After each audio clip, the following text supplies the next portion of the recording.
This episode is brought to you by Bureau, our title sponsor. With 8 vibrant locations in Miami's best neighborhoods, Bureau is the perfect co-working place to work, network, and thrive alongside other entrepreneurs, creatives, professionals, and local businesses. Find your space at bureaumiami.com.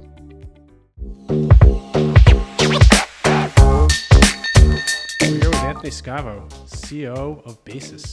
Stoked to have you here, man. Seriously. Welcome to Miami. You came in from Westchester County. Yep, took the flight down just to see you guys and see some properties. I hope it wasn't just because of us. See some properties, right? I killed 2 birds with 1 stone. I did an asset tour this morning and a podcast in the afternoon and back same day back to New York. Oh shit! So you flew in this morning?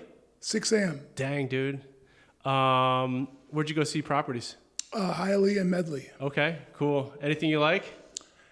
We own them already, so okay. I like the progress. Yeah, we're doing well on Hialeah. We just closed in December.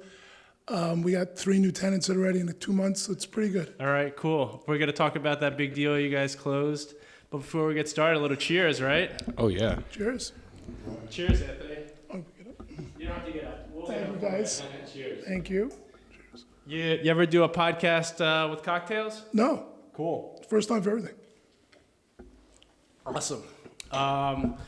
Anthony picked Pinot, right? Yeah, he thank picked you. the little Pinot. So Well, I good don't know call. if you picked, but your PR team picked for you. Oh, No, yeah. I texted them Oh, to pick okay, it awesome. because I saw the email about asking. So I was like, if they want to get something, I'll drink some Pinot. Why not? It's the most important email pre-podcast is, what are we drinking? Yeah. And so many people glaze over. We're like, no, this is the most important. Yeah. There's no pre-questions we're sending over. We just need to know cocktails. There's one question. One question. Answer the question. Yeah, that's it. A little social lubricant always helps, right? Exactly. And that's why we do it on a Thursday, Friday afternoon. Everyone's guard is a little, down a little bit. So So we can get those gotcha moments exactly. like Felipe was just talking about. Exactly, yeah. Gotcha moments are good. They catch attention. We should always have a couple.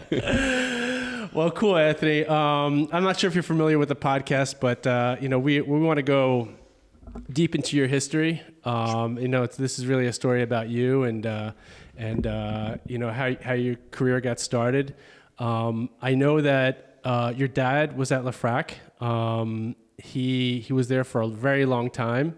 Your dad was born in 1929 and spent 55 years with LeFrak. I was there 26. Yeah. So Sounds more like prison sentences than job sentences. Real time. Real time. But let's take it back to your dad. Obviously Italian.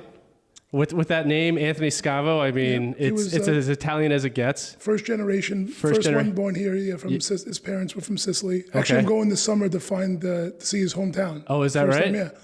So it should be interesting. He was the second brother born here of his family. Oh, First wow. one to go to college. Yeah. He went to Columbia at night. Yep. And he was laying bricks during the day to pay for Columbia. That's awesome. And so his parents were both Sicilian? Both Sicilian from the same town. From the same town. So they came to the U.S. Things were not good in Italy. They came. What did your grandparents do? My grandfather was a bricklaying foreman. Oh yeah. So my dad laid brick too, and so did his brother. Uh-huh.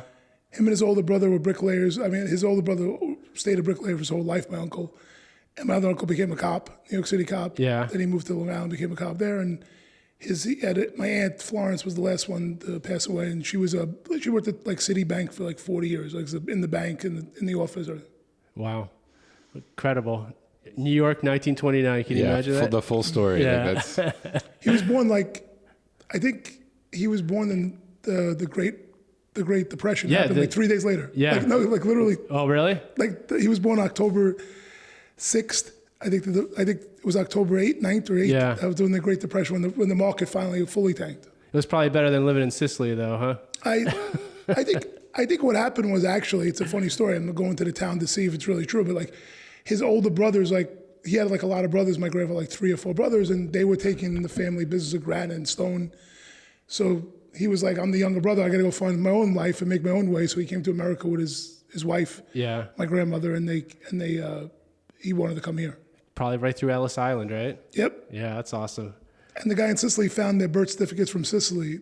I found the guy like traces the genealogy, and he sent me pictures of it, like the book that like they have a book where they write in the hospital. It's cool. They have it. So you've never been back to your grandparents' hometown? No, I mean my dad worked a lot, and his thing was to go like 2 weeks a year to Europe when we were younger on vacations, like once a year. And we went to Italy. We never went to Sicily. Oh wow! And there was no White Lotus. You didn't go to Sicily back then. Yeah, going for a reason. Now it's like people go to my wife told me I have like 30 minutes to see my family town, and then we have to go back to the fancy resort. So I'll spend some time locating the family members. But actually, one of our couple that we go away with was researching it. And there's like a Scavo library, a Scavo pizzeria in the town. So really? I guess the family must have been there for a long time. So we'll probably see a lot. Oh, that's super cool. That's going to be an amazing trip. Yeah. And you going with your kids too? No, just my wife. Okay. Just my wife and another couple. Right. My son goes to summer camp now. Okay. How old are your kids? 9 and 5. Okay. All right. You got your hands full with two young boys. Jewish wife, 2 kids is not good. Oh boy, you're fucked, dude. You're fucked. From Westchester too. The wife is right. Yeah, of course. From the same town I'm in. That's Armonk. Yeah. So I grew up in Rybrook. Oh. So you know. Oh, I know. It's not it's a good place to live, but it's the people that cover there are a little sometimes difficult. I gotta hope your wife's not listening to this. Shit, that's funny. Yeah, I spent a lot of time in Armonk. We used to swim in that reservoir. I don't think you can swim there anymore. I don't think you can. I mean, there's the lake too. Yeah, Not the reservoir, the lake at Armonk. Yeah. They were ice skating like last week. There were people really? all over. Yeah, it was that cold. I never saw people walk on it there. They were in the middle of it like ice skating. Oh wow, that's awesome. Well, maybe not so awesome. Oh, I wouldn't go out there. Yeah. But I mean, well, cool. So. And then your parents, your mom is Italian too? My mom was Italian. My mom was actually a quarter Irish. Okay. So, but mostly Italian. Mostly Italian as well. So I'm an 8th Irish, and my son's a 16th. Okay. It's getting slowly out of us. Getting watered down. All right. And then, so your dad was a bricklayer. He went to Columbia. You have how many siblings? 1, I have a sister. Okay. Older or younger? Younger. Okay. And then did your mom work? My mom was a teacher for a little bit, like a public school teacher in New York City for like 3 or 4 years before she met my dad. Uh-huh. And my mom went, at us, and then she opened the business. She was a business owner. She opened a jewelry business. She sold like costume jewelry, sterling silver for a while, and then actually her new career after we left and stopped the jewelry business, she's been the longest serving chairwoman of a community board in Brooklyn. Oh, cool. In the history of the city, actually. And then she ran for city council, but lost to a rabbi and a Jewish. This just happens. Like they wanted her to switch districts. She didn't want to do it because she felt loyal to her district. Yeah. She probably would have won in the other district because the club, like the Democratic club, told her to. She probably would have won, but And then Joaquin Jeffrey's seat. She was supposed to run for that, but my dad was sick. Oh, okay. So she's been like in the political thing. That's our move was after we left. After I left the house, my sister left the house. That was her new livelihood. Oh, that's super cool. And so you got your late in life entrepreneurship streak from her. Yeah, I mean, my late in life entrepreneurship was an accident. It wasn't on purpose. Yeah. I would have stayed at LeFrak for a long time. I would have probably still been there. Just there's a little bit of it just wasn't the right place forever. Yeah. You went through a couple of generations of owners. It was just changing. They made a lot of changes there. It was a different place, and we were both. It was amicable. I loved them. They're great people, and we moved on. Ben, you know what they say in real estate: if people don't know you, they're not doing business with you. Exactly. That's why the Built World podcast works with top of mind public relations, because being a best kept secret sure doesn't pay the bills. Paula Uspa Abbott, the brains behind Top of Mind PR, is a former real estate journalist, so she knows exactly what makes the media pay attention. And let's be real, getting in the press isn't just about bragging rights. It's about building credibility, landing deals, and making sure the right people know your name. Whether it's top-tier media coverage, killer storytelling, or just making sure you're the one people think of first, Top of Mind PR has you covered. Want to stand out? Hit up topofmind-pr.com or email info@topofmind-pr.com. Because in real estate, if you're not visible, you're invisible. And then, so you grew up in Brooklyn. Yep. What neighborhood in Brooklyn? Gravesend. Okay. That's not one of the yuppie areas. Yeah. It's still the same. It still looks basically the same. Yeah. It's a little different makeup of demographics, but it's still basically the same. And you lived there straight through high school? I lived there through college too. I went to Stern and NYU, and I lived at home. I didn't stay at Stern. And what high school did you go to in New York? Severian. Okay. All boys Catholic school. Oh, Catholic school. All right.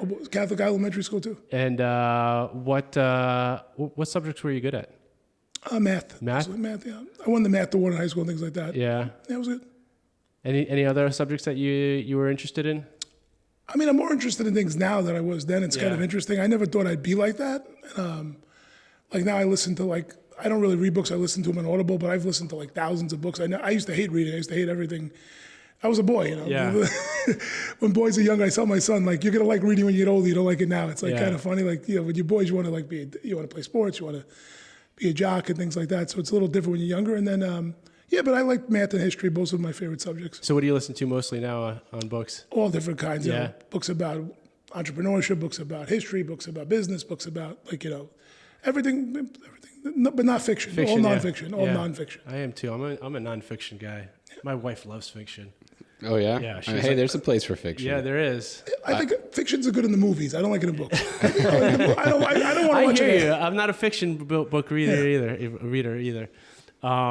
Okay, so and growing up in high school, what any sports? Yeah, I was on shot put because they didn't have put. They didn't have tackle football in my. I guess you could see me. So I'm a little big guy. I was a big guy in high school. I mean, not comparably today, but I was big when I was like 30 years ago. I was big. So they didn't have football yet in my high school. They couldn't afford the insurance. They got it like the year I graduated, like I left. So I did shot put. It was it was good for bigger kids. And I was actually third place in the Junior Olympics at 16. Holy in the East shit. Coast. Yeah, it was pretty good. That's awesome. That's awesome. It's awesome till you get like a girlfriend and then like you're by yourself in a ring. It's not that great. Like, there was no one else doing it in my when I first got there, right? There was a big team of people who did shot put and they were all very good. But they were all older. They were 2 years older than me. They were a senior and junior. I was a freshman. So like it was fun when they were there. But then when they left, I was by myself at all these meets because like you had to get invited to the better meets and I was the only one invited from the school. Yeah. So I was like by myself and I was like, this is not fun, and then I got a girlfriend and I was better in junior than I was in senior. And how heavy is that ball?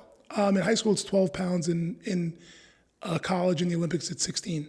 And how far can you throw that 12-pounder? In high school, I threw 52 feet. 52 feet? What's the world record? With the 12-pounder? Yeah. 75 feet. 75? No, 81 feet. 81? Michael Carter from the San Francisco 49ers did it. Really? Yeah, he was a shot putter who did it. He had the most tackles ever for San Francisco. That guy, he threw it 81 feet. That's amazing. He's got just the a world casual record? world record. Yeah, in high school. Yeah, let me switch it up over here and throw the shot put. I can chuck this thing. And I'm sorry, you said it was 12 pounds? Yeah. Yeah, it's the 12-pounder he threw. 81 feet. Yeah, 81 feet. I threw 52 and I was like very good. So you can see the difference. It's funny, when it's the same thing. I'm sure you guys know about East Coast sports compared to like Florida sports compared to the middle of the country sports. So like in Brooklyn, I was a big guy. I wasn't that big. I was like 5'10", 5'11" in high school, like 250 pounds. I was like strong. I had big deadlift, big squat. Then you go to these nationals. There's a guy from Ohio that's 6'8" with a beard in high school. He weighs 380, and you're like, oh, I see why I can't win. It's a little different. He just throws the shot put for fun, because it weighs 2 pounds. Then that's the difference. That's funny. You see it quick. Oh yeah. I didn't have any facial. I look like a little baby. I was like, I go, Ma, what happened? I was like, here's the ask. That's funny. And so you graduated high school. What year? Long time ago, 94. 94. Okay. I have a lot of people that work for me now that were born after I graduated high school. Yeah. Makes you feel pretty old. Yeah. I'm only a couple years older than you. When'd you graduate? I graduated in 92 from high school. So we probably were running into some of the same circles in Manhattan back in the day. Yeah. I had a little, that was. When did you get married? I got married late. I got married in 2014. Okay, so you had a good run there for a while, being single in New York. Yeah, it's like that song, Welcome to Atlanta, the New York version. I was at all those places every night. I was out a lot. I always said I would never move out of my mom's house. Some of my friends stayed there till they were 40. They were smart. I moved out when I was 22 into the city. Yeah. I didn't do any spring break or anything when I was in college because I had a girlfriend and I was working at LeFrak full time. My spring break happened when I was 22, which is kind of not smart. Yeah. That's what I did. So I went on a run from 22 to 30. That wasn't a lot of clubbing, fun, Manhattan, living there. Tunnel. Tunnel, Palladium, the Roxy, Ivy, Twirl, every spot, a lot of places. We definitely ran into the same they were circle. fun. It was fun. Yeah, that was a fun time to go out in the city. It was a real fun time in the city. It was different than it is now. It was Yeah. like, it's fun. Like, now there's like, there's either big clubs or a bar. There's no like, there used to be a lot of small like lounge kind of clubs that were fun. You get intimate people, you know people. Yeah. Like you were friends with people. It was a different kind of vibe. Yeah. And so just bringing it back to high school real quick. Your dad was working on LeFrak. What was the first job you had? I worked in a deli in Brooklyn. In a deli in Brooklyn. What were you doing? Cutting meats? Cold cuts, yeah. Making chicken colors, things like that. Making mozzarella. How old were you when you did that? Probably like, I wasn't driving, so maybe 15, 16. All right, cool. So you started early working. Yeah, I mean, I didn't work a lot. I mean, I worked like 6, 8 hours a week, just to make some money. But there was a lot of tips. The Italian people tipped well. Yeah. I worked by my school, like it was like in Dyker Heights, so it was a fancy. I went there, delivered. You make $20. It was like, it wasn't bad. Yeah. Back then, that was a lot of money. Yeah, it is. sure. Yeah, for sure. So your dad working in real estate growing up, did you have any inclination towards real estate? Did you know you were going to go work in real estate because your dad worked for LeFrak, or what was kind of? Oh no, I went to school. I went to business school. I was majoring in finance and business management. I got a job offer from Bear Stearns. Well, they're not around anymore, but yeah, when Bear Stearns was something to get a job offer from, so I was going to be like a first year analyst.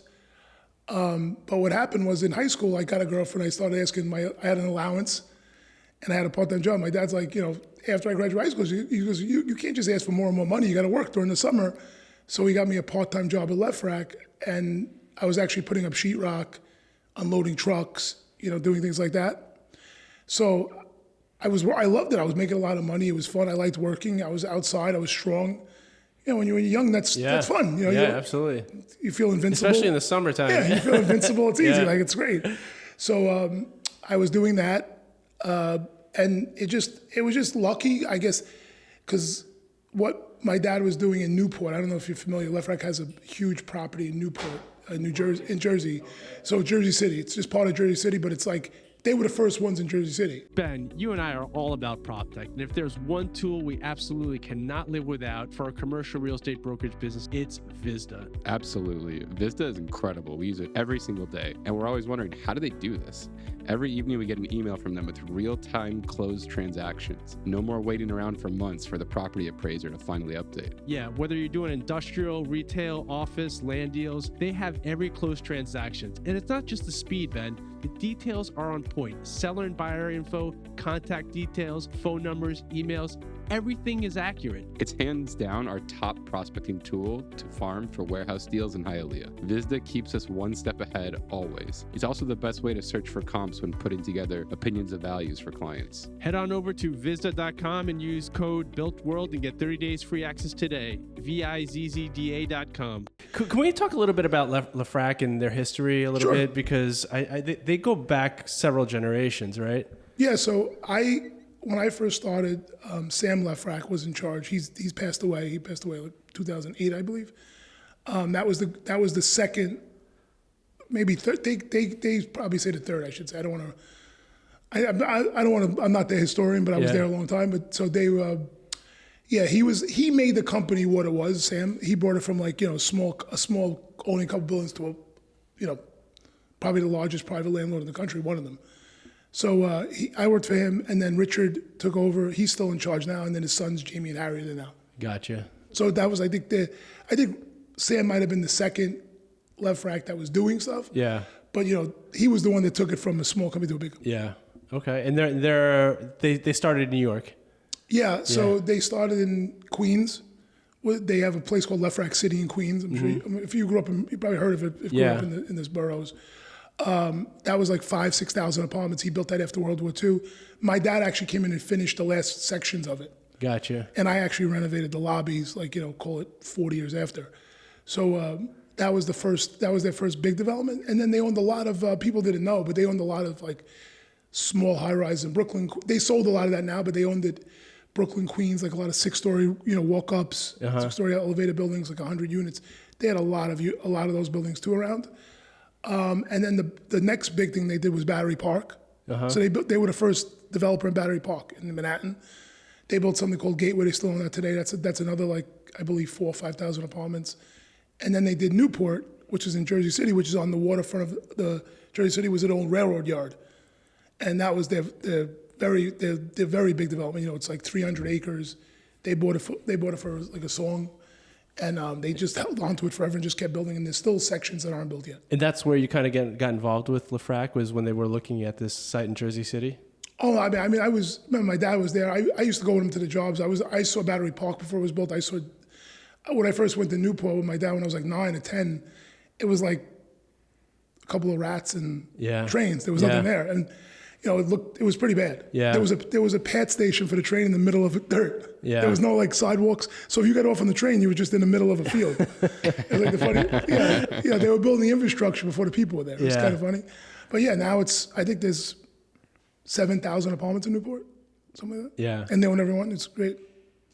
So what happened? You said you were on track to become an analyst. What swerved you over to real estate? Oh yeah, we were going into that. So I was working part-time there, right? I was making good money. Part-time at LeFrak? Yeah. So what happened was when I was probably a sophomore in college, like 96, 97, that's when interest rates came down. Remember, it was 4% with Greenspan. Remember?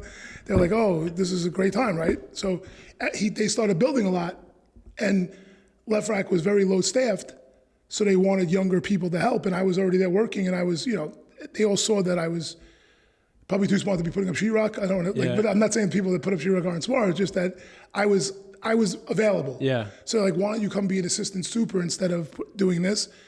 So I was like, sure. I was like, so then I just was transferred to Newport to work. And I was like, this is really fun putting up high-rises compared to working interior of office buildings. Yeah. So I was like, I didn't know what I was going to do. I was about to graduate college. I got that offer. I interviewed at a couple more places. And Richard LeFrak actually offered me it was like $10,000 more than an analyst, and I got a company car. I was like, this sounds better. So that was really it. What kind of car did you get? I was like a Toyota Pathfinder. Oh, that's a sweet ride. Yeah, back then it was. Yeah. It was why not? It was brand new. You got one new every 3 years. It was great. So I was like, why not? I'll take this. Yeah. And it was also like, I knew it, right?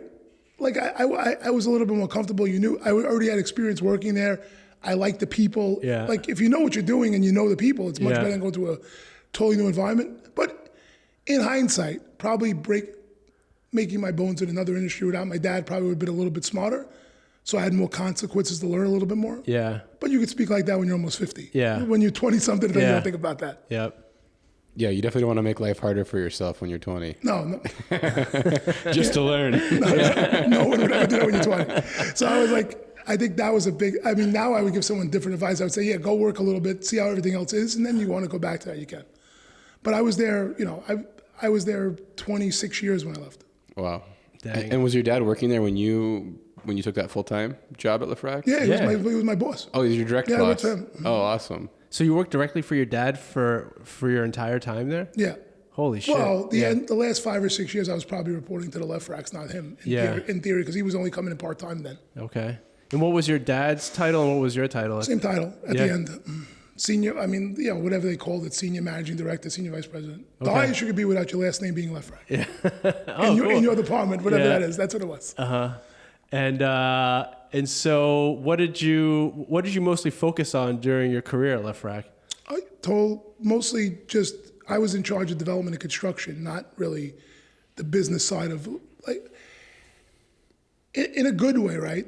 When you work at a place like that, people don't talk about IRR. They don't talk, that doesn't come up. It's it's more about they're building wealth for their family. They're not trying to sound smart. And their returns are more like, okay, if we want to put out some capital, we want to keep everyone busy.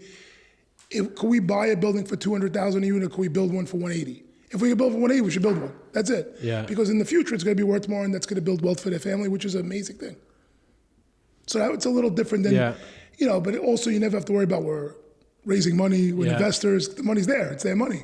So it's a little different. Some of you might know that I'm in the middle of building a Live Local project right now, and finding an internet provider was way more annoying than it should have been. Endless acronyms, pricing all over the place, and me chasing these guys for proposals. Then luckily, I came across Celerity Fiber, South Florida's boutique internet provider for new developments and multifamily communities. Working with them feels like working with a company your friend owns. They actually answer calls and texts, send quotes fast, and are genuinely great to work with. Celerity designs and installs fiber internet built for modern living. Fast, reliable, reliable, and ready from day one. From luxury high-rises to affordable communities, they deliver high-speed, scalable internet with white glove service and local support. The kind big internet service providers just can't match. So if you want to future-proof your property and keep your residents happy, check out celerityfiber.com. It's spelled CELERITY, fiber.com, and let them know the Built World sent you. Celerity Fiber, powering connections, elevating experiences. So what types of assets were you building? I've built everything for them, office buildings, mostly apartment houses. I probably built alone for them like 8,000 apartments. I was involved in the job from talking about from when I was first there till I left. I was involved in that many apartments, probably 6-7 million square feet of office, million square feet of retail, interior renovations, everything. Wow. And all in Manhattan, or where were these projects? No, most of them were in Jersey City. That was their big site. They had that was going from, before I came there was only like 4 buildings. When I left, there was like 28. Wow. So when you drive on Manhattan on the west side and you look across Jersey, from Hoboken to you get to 6th Street, which is almost like 2 miles, every building's LeFrak's. Yeah. Oh, wow. I didn't realize that. Oh, yeah. Holy shit. No one does. I mean, they're very low. Yeah. They used to be even more low-key than they are now. Like, no one even knew they were. Yeah. I used to tell people, like, I worked with them, who's that? They didn't know anything. Really? Wow. And no one knew, like, but all the families, there was only a couple, like, Trump was the only one that was, like, people knew who he was. Like, now he's president, so maybe it worked. I don't know. But, like, he was the only one that people knew, like, of the New York families. And maybe you might have known, like, one of the other guys who owned, like, a lot of fancy office buildings. But the other families were all really quiet. Yeah. I like that better. Yeah, I do too. Yeah, what did they need press for? They were making money. Like no one wanted to go out there and raise attention to how much money you're making and how much you own. Like it's not a good What's idea. the upside to that? Yeah. Well, certain people like yeah. Well. So I mean, but that was what it was, and I stayed there. I started as a super. I kept going up and up, and then it was great. How was it working with your dad? Hard, he was, listen, he defends you all the time because he's your son, but then when you're never good enough and you're never doing anything right, but that's the way it should be. Yeah. I mean, today parents want to always give kids positive reinforcement, everything's fine. Like it was different back then. Like you learned from being taught you were wrong. Yeah, absolutely. We were getting a little soft as parents at this age. Very in this soft. generation, I think, right? I try to stay away from it, but yeah, I see it a lot. I mean, but you also, I think it's also everyone's so sheltered today. There's no I mean, you were walking the streets of Brooklyn when you were probably 10 years old, younger, 8 years old. I remember I used to play outside with my friends for like 3 hours. My mom was never watching us outside. Like if something happened, it happened. And then you bounce back. You hit by a car, get up, go. Dust it off. Walk it off. No, I still remember we were at shot put camp. That sounds funny, like track and field camp, whatever it was. And the kid got hit in the head with it, in the leg with a shot put, like a 12-pound ball hit. He's like, okay, you eat a banana, walk it off. You won't get a cramp. Come on. There was no nurse coming.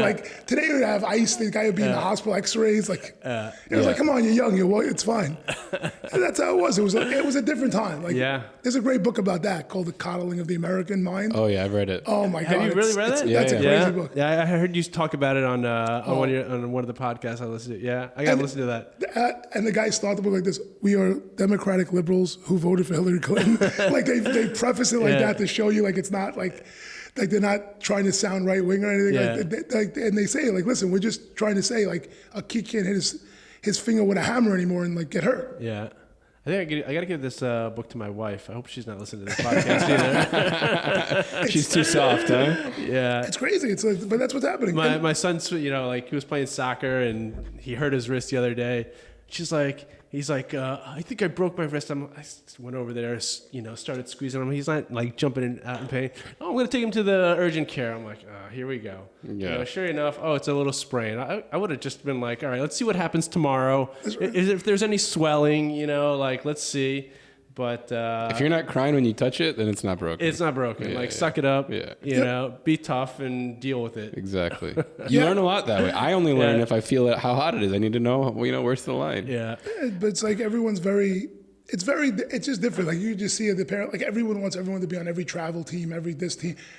If you grew up in Brooklyn in a school with 1,500 kids, you weren't going to get on every team. There's now you're in these small towns like Rye Brook, Armonk, there's 200 kids. Oh, I'm like, his son's an amazing athlete. No, there's just less people. Well, like, you know, it's less people, and they make 3 different teams, right? Yes. So every kid's plays. Yeah.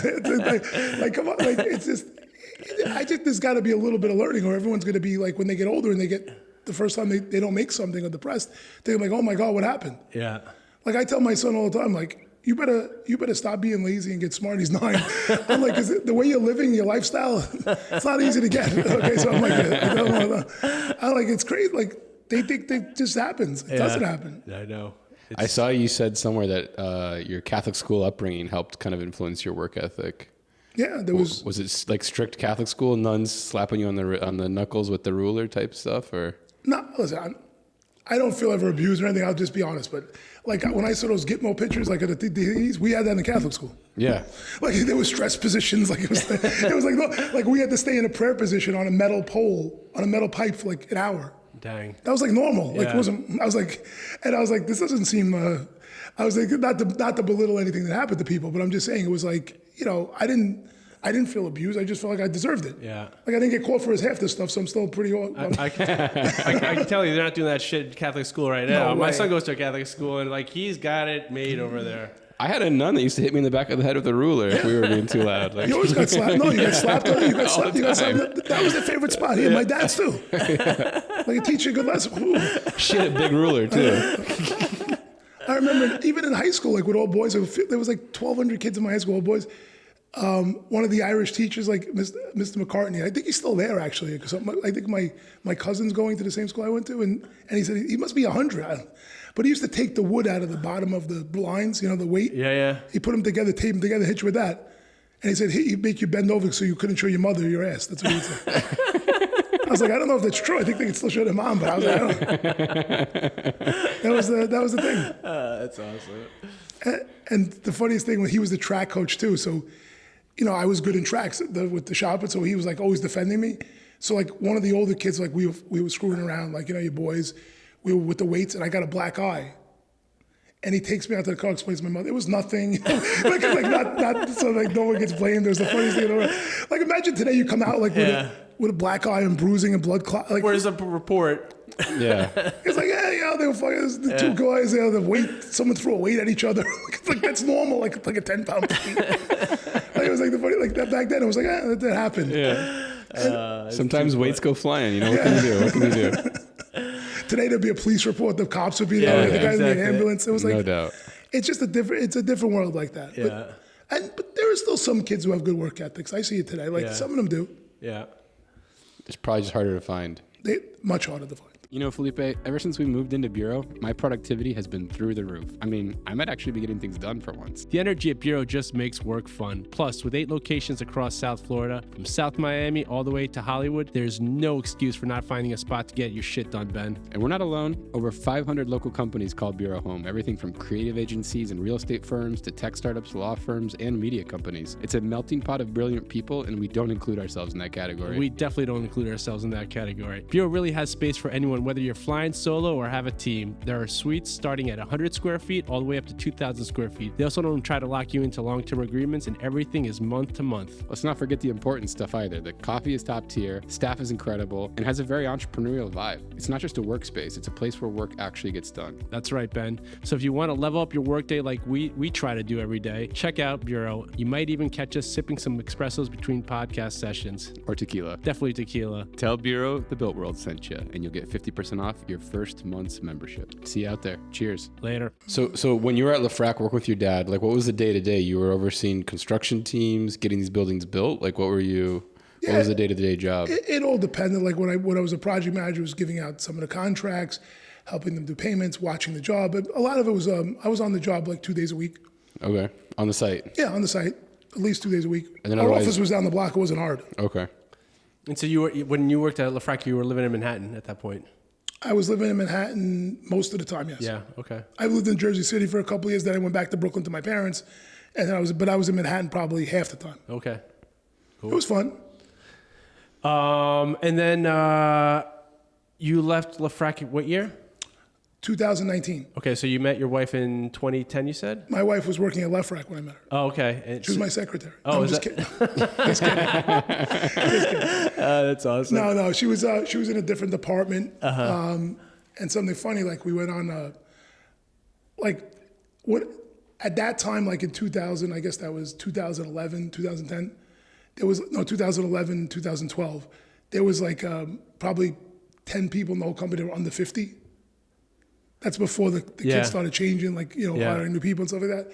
So like the kids that were under 50 in the corporate side, not in the property management side, all went to dinner. Yeah. There was like 12 of us, so we all went out. I was like probably the oldest one out of that group. But like everyone was under 40, under 30, probably under 35, like, like that. And me and my wife hit it off that day, and that was it. That was. So you met her, what year was that? I think 2012. 2012. And you guys got married when? 2014. And so she's Jewish, you're Italian. Are you guys raising them? Are you Jewish. They're going to be bar mitzvah, mitzvah? He already went to sleepaway camp one summer. I couldn't believe that. That wasn't good for me. That was hard for me. Yeah, my parents are both Brazilian. I grew up in Westchester, so, in Rybrook, right? And so it's like, it's 80% Jewish there. Like, all the Jewish kids were going to sleepaway camp. Like, the Italian guys and me being the one Latin guy there, we didn't go to sleepaway camp. But it's a great experience for the kids. Oh, listen, I think it's brilliant for children. It really gets them to become independent, and I think it's from Jewish culture, like that's a great takeaway is sleepaway camp. Listen, I was against it in the beginning. I was upset when he went. Yeah. But now he loves it. Yeah. First year he wants to go back. Yeah. I can't say no. Listen, I agree with the theory of it. Yes, that a kid learns self-awareness to be by himself, not with his parents. It's a good thing. So when he goes away to college or moves out of your house, it's not shock, right? Because that's what happened to me. Yeah. Like when I was on my own and I moved in with a girl right out of my house. Yeah. She left and I was by myself. That wasn't great. Yeah. Especially when you're in Manhattan, when the clubs, it's not a great thing.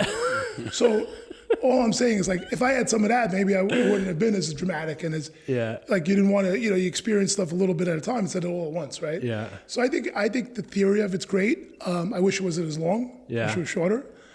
And I think It's tough, I think they should stage it up, like, do like 5, 6, 7 weeks. They're just 7 weeks, right? So your kid 7 weeks. 7 weeks at what age?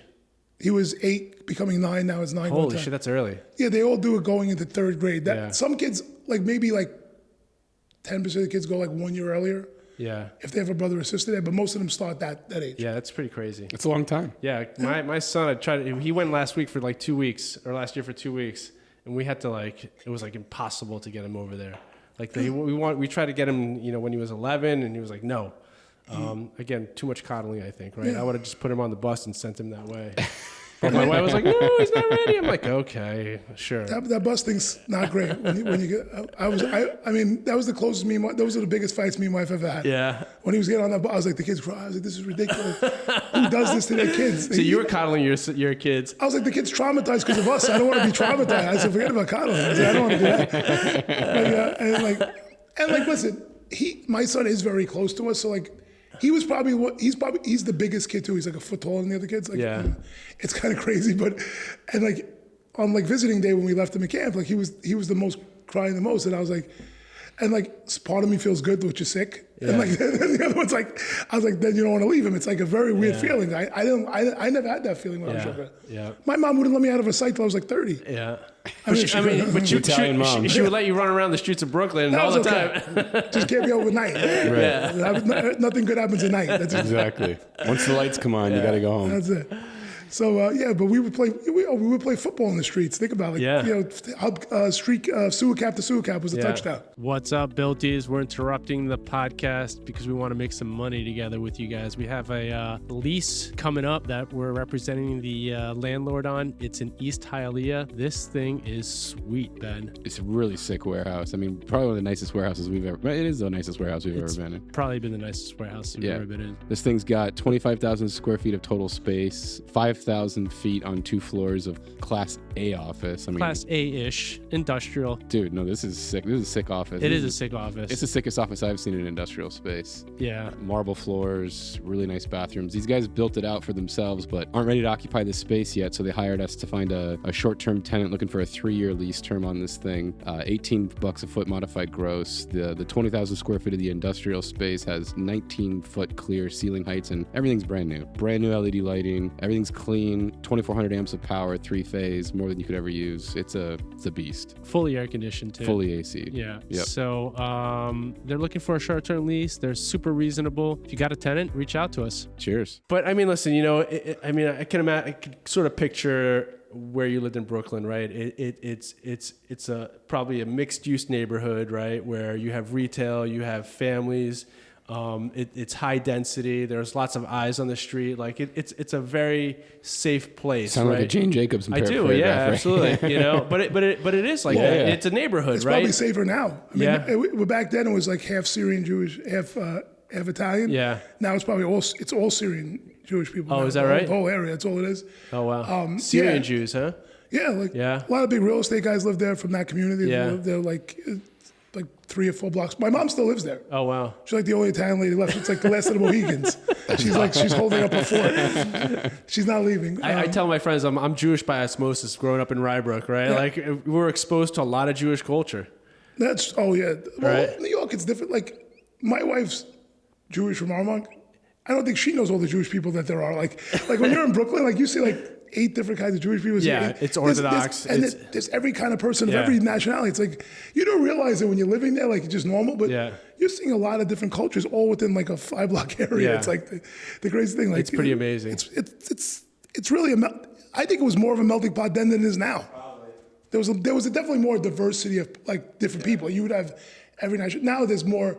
It became more clanny in areas, which is kind of strange in a modern time. You think that wouldn't happen, but it did. Like now there's like little clusters of all different. It's like down here, like Little Havana. You have like now it's like those are happening in Brooklyn. Like there's like Little Odessa in Brooklyn, like in Brighton Beach, right? They have that, and like you have all these little areas that popped up, and that all happened when I was there, and now it's even different. Very cool. I mean, there are some areas where like that have the most expensive Brooklyn that you couldn't even go to when I was a kid. So Yeah. that's definitely changed too. Oh yeah, Brooklyn's changed a lot. Yep. So let's fast forward to your 26 years at LeFrak, 25. 26. Leaving LeFrak. I've heard you say that's one of the biggest challenges you had to deal with, or maybe decisions that you've had to deal with. Yeah, it was it happened abruptly. Like the company was changing. Listen, I love them all. I think they're all amazing people. All the LeFraks, they're great. I wish them all the best. I hope everything happens. It was a great place to learn, and just they changed every person in the whole company, the kids, and it was a lot of changes. And they also weren't concentrating as much in Jersey City. They moved down here. They all live down here now, most of them. Yeah. They're doing All good New Yorkers do. When are you moving down here? I mean, if my wife would, I would. I mean, like the thing is, the kids started school there, so we want to finish high school, and also they're doing that massive site in Solomia. Yep. What's over? So that they bought that, so they're expanding down here. And then, listen, they're all great. I wish them all success, and I hope it keeps going. They still have all the people I trained. They're still there. The 2 girls, they're amazing people too. They have a great team there, and it's great. So But what was it like leaving? Like, was your dad still working there when you left? No, my dad passed away like 3 months after that. Okay. Yeah, he was already sick. Got it. He wasn't there.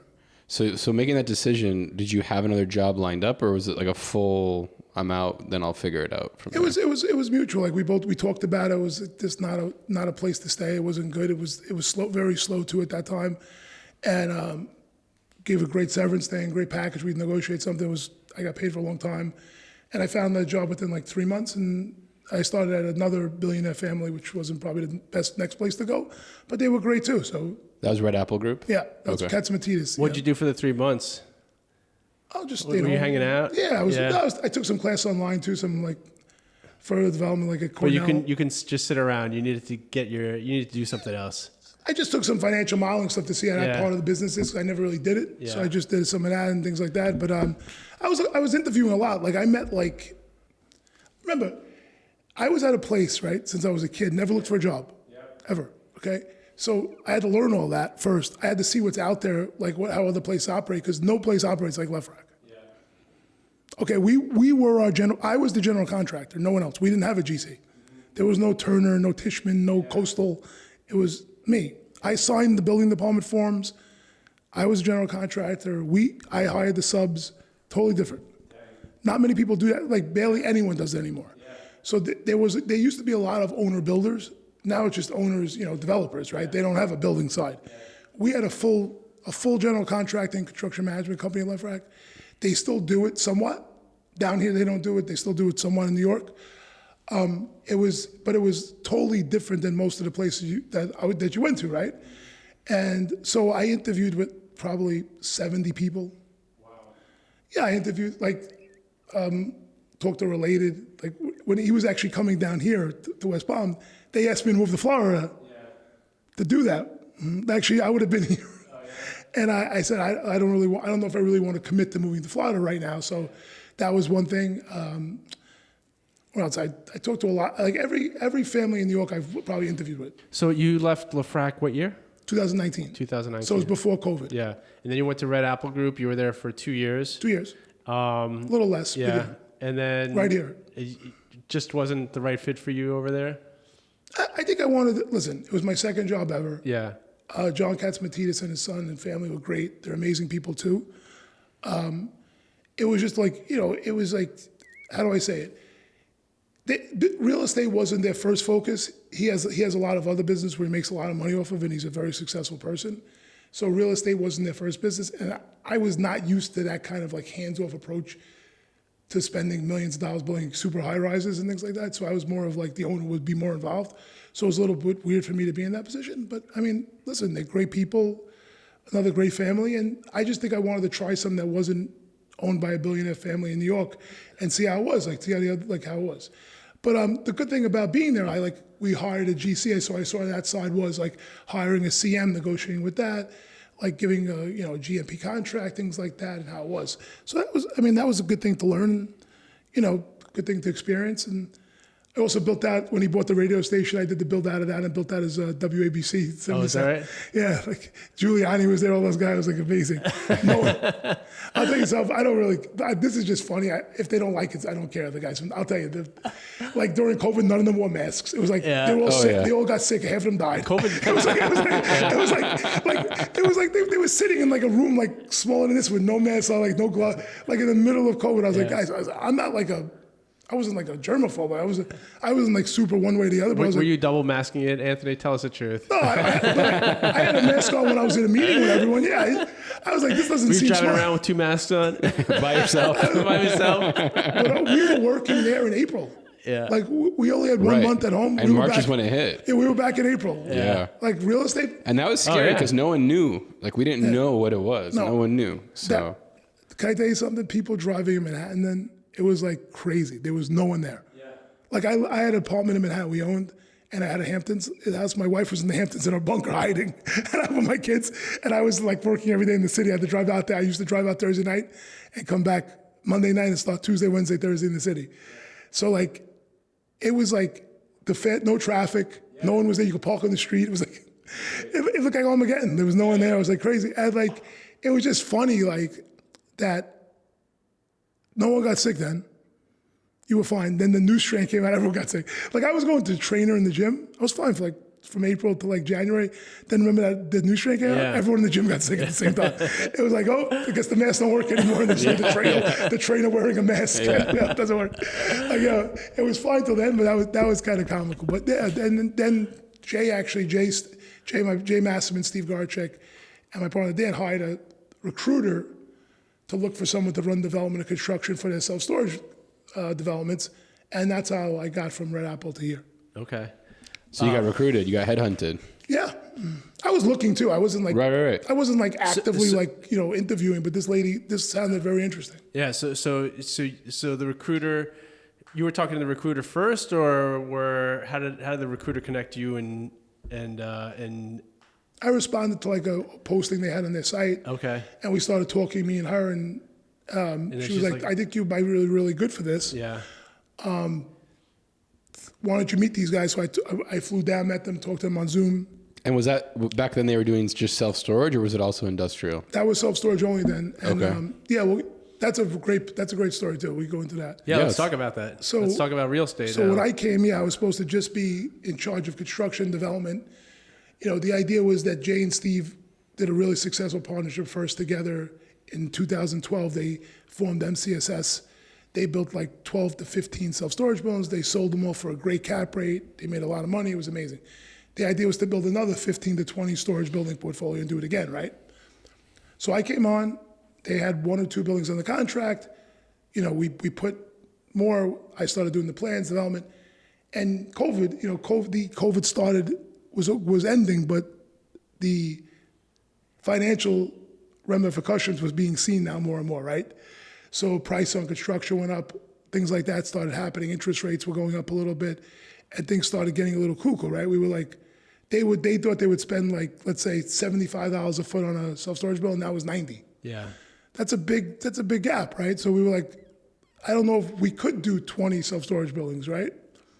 So I think one of the biggest precipices that made us go into small bay industrial, which were, probably the 3rd or 4th now largest owner in the country, right? Of this, when you take out the, Blackstone, things like that, like independent guys anyway that aren't really tied down. And we bought a building in Arlington Street in Orlando, in central Orlando, in the middle of the city. It was a 110,000 square foot warehouse and a couple of tenants. They were all on short-term leases. It was 110,000 square feet, multi-bay. Multi-bay, 4 tenants, not Okay.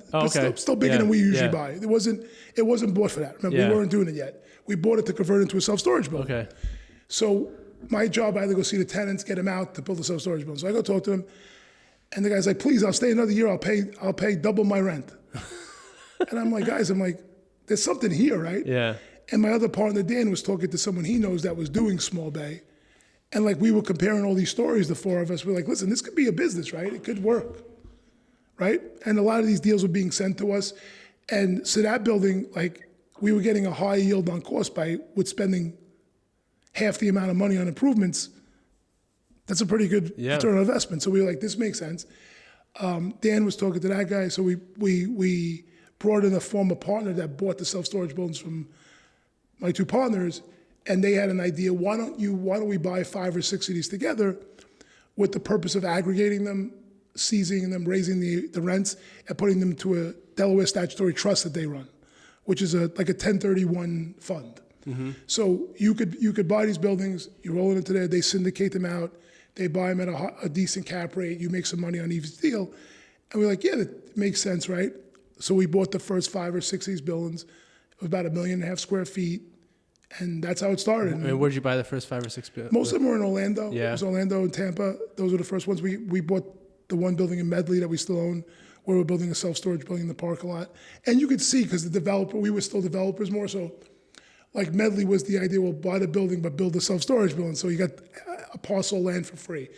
We did the same thing in Armonk, where I'm from. We bought a building and we built, now we're just about to open our pickleball facility, a self-storage building, and another warehouse, and now it's mixed use, right? Please tell me you don't play pickleball, Anthony. I just want them to open. I'll play if they open. How about that? All right. I'll be the first time. Okay. I'll be the first time. I just want to get the tenant and start paying rent. The best is now, because I live in the town, they all think it's my pickleball place. I'm like, listen, I'm a landlord. I don't run pickleball places. So I'm like the lady, one lady came up to me in our country club, was like, oh, why don't you make a basketball? I'm like, I'm not the sports operator. I'm just I just build a building. I'm just collecting rent. And it's like, it's funny when they think it's you, they think you own everything in the building. But people don't know it's like the tenants, right? Yeah. So it's like, but that's what happened that's how we got into small bay, and it just started taking off from there. This episode is brought to you by Built World Advisors. Yeah, that's us. We're not your typical commercial brokerage. We combine deep market knowledge with a media platform that actually connects to people doing deals, the developers, brokers, architects, and attorneys. Let's not forget the investors, Ben. From warehouses in East Hialeah to off-market gems in Allapattah, we help you find value where others aren't looking. If you're tired of waiting for opportunities to land in your inbox, let's talk. Built World Advisors, real estate for the people who get shit done. You can check us out at builtworldadvisors.com. So, how were you guys buying stuff? What was your acquisition criteria? What made you pull the trigger on some of those deals? It was mostly really true so It's interesting you ask that because we just actually got a capital commitment from a large LP for about $250 million as starting. And shopping for LP in the institutional market, like in New York, and seeing all the PE funds, all the, the sovereign wealth people and everything else, it's interesting. Small bay to them, right? And yeah, let's work on the definition of small bay. That's the biggest thing. So when you're talking to these guys, and especially like the people who do industrial, like the TAs, the Torinos, Blackstone actually knows. They know. So, but a lot of the other guys small bay is like 50,000 square foot boxes. We could have 20 tenants of 50,000 square feet, just to give you like an idea, right? So it's I was at a Collier's, like the brokerage firm. They had their South Florida summit in New York for some reason last week. In the middle of snow, it was great. So, but all the guys were there and they were talking about it. So I gave the small bay talk, and they were all talking about like how to have a problem splitting up their units into smaller bays of 60,000 feet. Yeah. And I'm like, guys, you're talking about. I just want to bring up what all you guys said. You're saying you had a building that you brought up. It was like, this is one of the big REITs of the country. He's like, you have 18 tenants, and you're like, it's overwhelming, right? We have 1,500 tenants and 6 million square feet. We're gonna have 2,000 tenants by the end of the year. Stop your fucking crying. Okay, it's just a different business is my point. We have a lot more tenant diversity, a lot more tenants. So our theory's always been, our idea is to do value add, mark to market, things like that, right? So a lot of the properties we're buying either have some kind of vacancy issue. They have vacancy in a market. Let's say they have 20% vacancy in a market that should have 5 or 7. So we could grow NOI by filling up that vacancy. And that's usually by a value add strategy of improving the vacants that can't be leased, right? Because they're not made ready, they're not really true warehouse. And the other strategy is just buying from a mom and pop owner that has rents all over the place. The 2 of the same suites, one guy will be paying $10 a square foot, one will be paying $5. And just getting that, more institutionalized and stable. So what we see is that when you're raising rents like that, sometimes 100% on one tenant, you're gonna lose some tenants. So the idea is that if you have that diversity and you have that many tenants, if you retain 70, 75% of tenancy, your NOI is not going from 0 to 100 to 0. I mean, it's going, go down to 75, back up to 85. You're not getting those huge gaps and valleys like a lot of these big institutional industrial players have. So I don't know if you know this. Ben and I are brokers. We're focused on industrial, particularly small bay. We love the East Hialeah market, West Hialeah, Allapattah. No deals? I mean, we're going to talk about deals after this. But we're big believers in that asset class. And your what I heard from you previously, your definition of small bay is pretty much anything smaller than 10,000 square feet.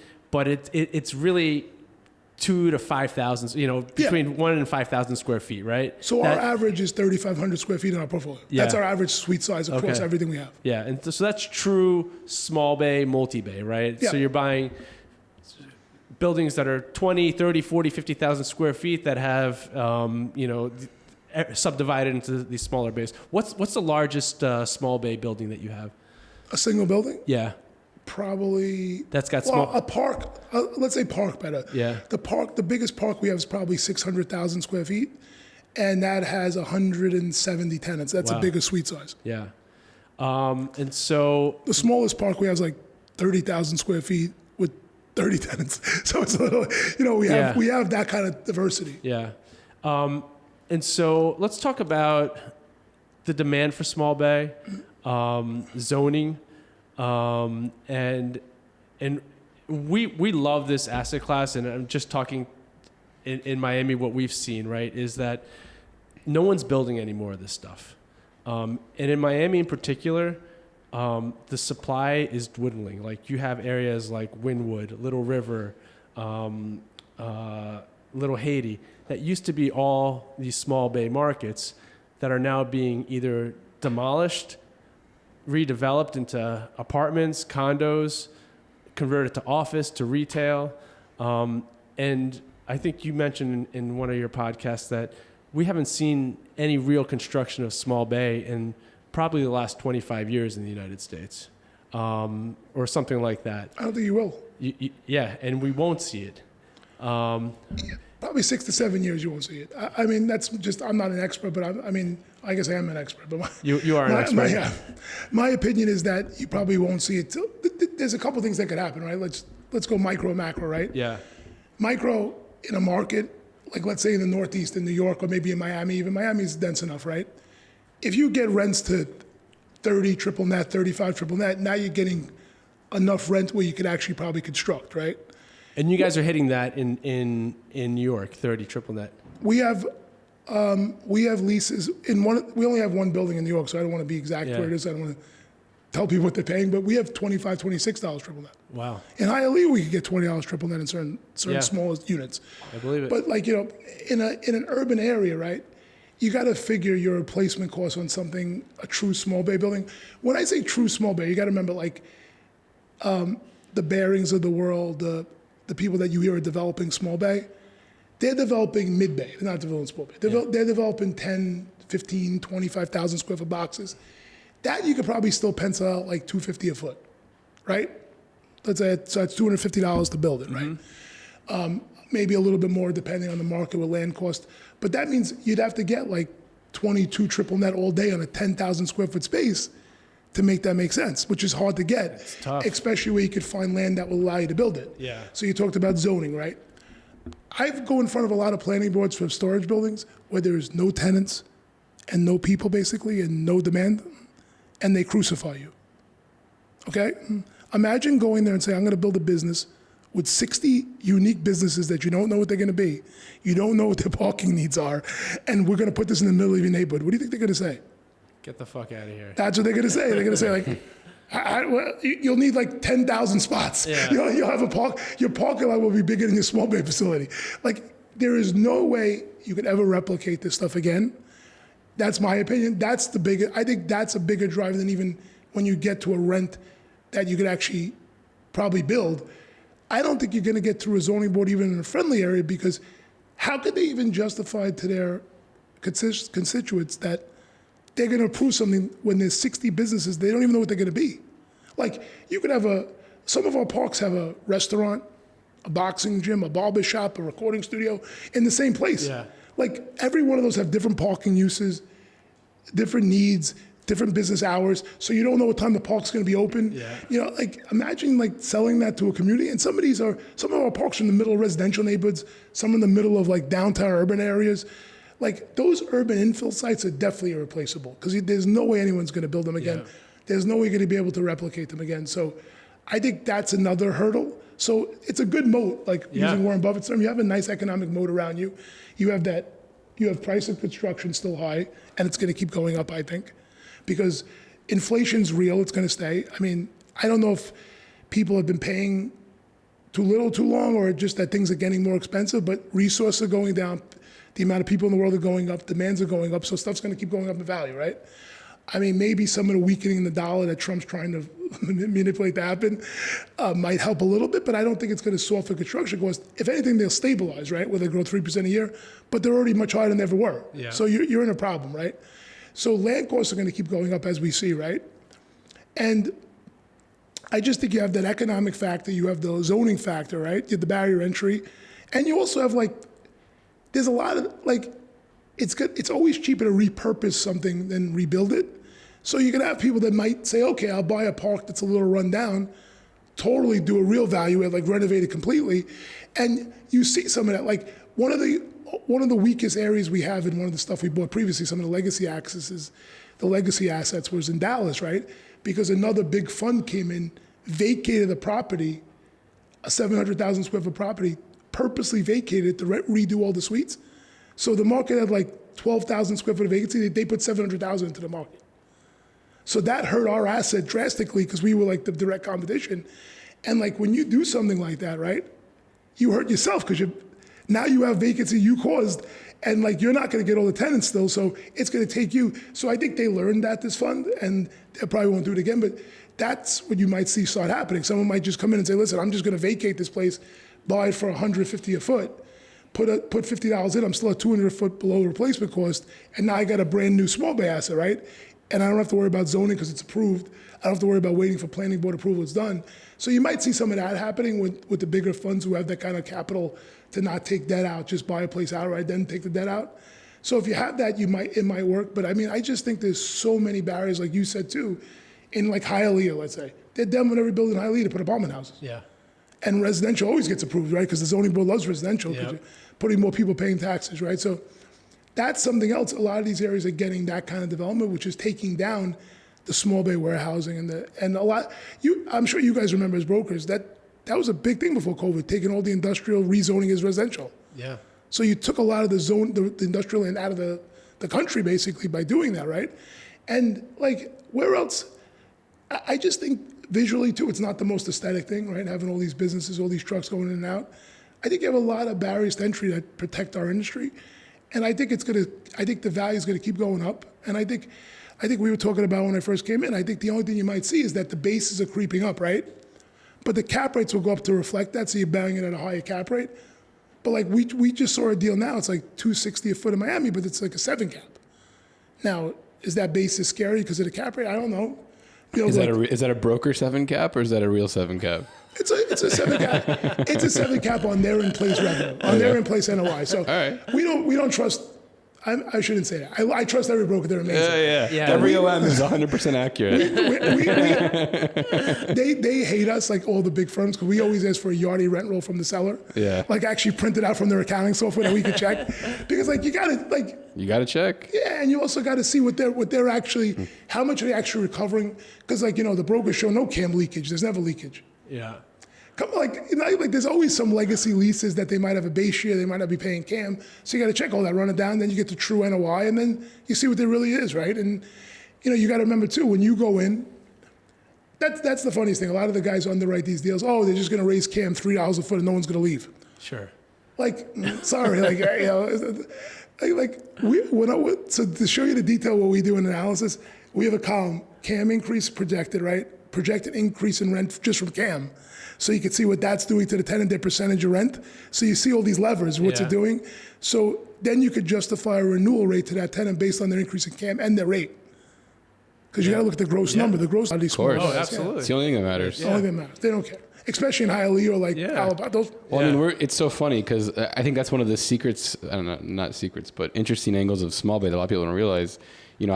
We're under contract on a small bay portfolio right now in Hialeah, and the buyer wanted to know what's the comps, what are the rents, and rents are hard to find on small bay. You got to go door to door, and I went door to door in Hialeah, talking to these people, and some people are paying $30 a foot, and they have no idea. They're like, I'm paying $3,000 a month. I'm like, great. How much square feet do you have? And they look around, they're like this, and so they don't know. I'll measure, and it's that arbitrage on the per foot number because they're not sensitive to the per foot number like the professionals are. So it's I think that's where the delta is. That was on our first deck, on 1,000 square foot tenant, you raise the rent on $10 a square foot, $1 a month.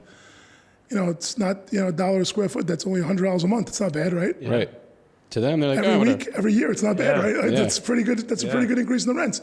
But on, when their CAM's going up and their rent, you hit them twice, you Start hit to them 3 feel times. it. Yeah. It's a lot. And then listen, some of the properties we buy because we're buying bigger portfolios now because we got larger, right? You might have on a 700,000 square foot portfolio, you might have a tenant that's 50,000 square feet, one tenant. So you're like, what is his CAM going up? 8,000 a month. I'm like, that's a lot. That's real money. That's like serious money. And most of that's from taxes and insurance. It's not because and that's the other silly thing that it's not silly. It's actually kind of unique to small bay. The tenants think you're making money off CAM. They just think it's a rent increase. Yeah. They don't understand that you're just recouping the expenses that you're paying someone else. CAM's not a profit center. It's just not. You don't make money on CAM. I'd rather charge no CAM and charge you on that rent. But the tenants don't give a shit. They're looking at their final nut. No, it's they're number, looking at growth, modified growth. So that's what they're looking at. So you can buy I want to preface one thing. If you're buying strict, really high quality small bay, like multi-tenant, more flexi stuff, you could have sophisticated tenants that know what they're doing. They're much harder to find those properties. We bought some of the first ones we bought in Orlando like that, so we got a little spoiled right away. We raised the CAM from $3 to $8, nothing happened, no one left. That's a huge delta, and no one, it was normal. But it was a little hard, it was a much nicer product type, more client facing, more sophisticated tenant base. So they're used to that. They're used to reading a lease. They know they got to pay CAM. They know they get CAM increases. They get CAM recs. And then some properties you give a tenant a CAM rec, they go, what's this? Another rent increase?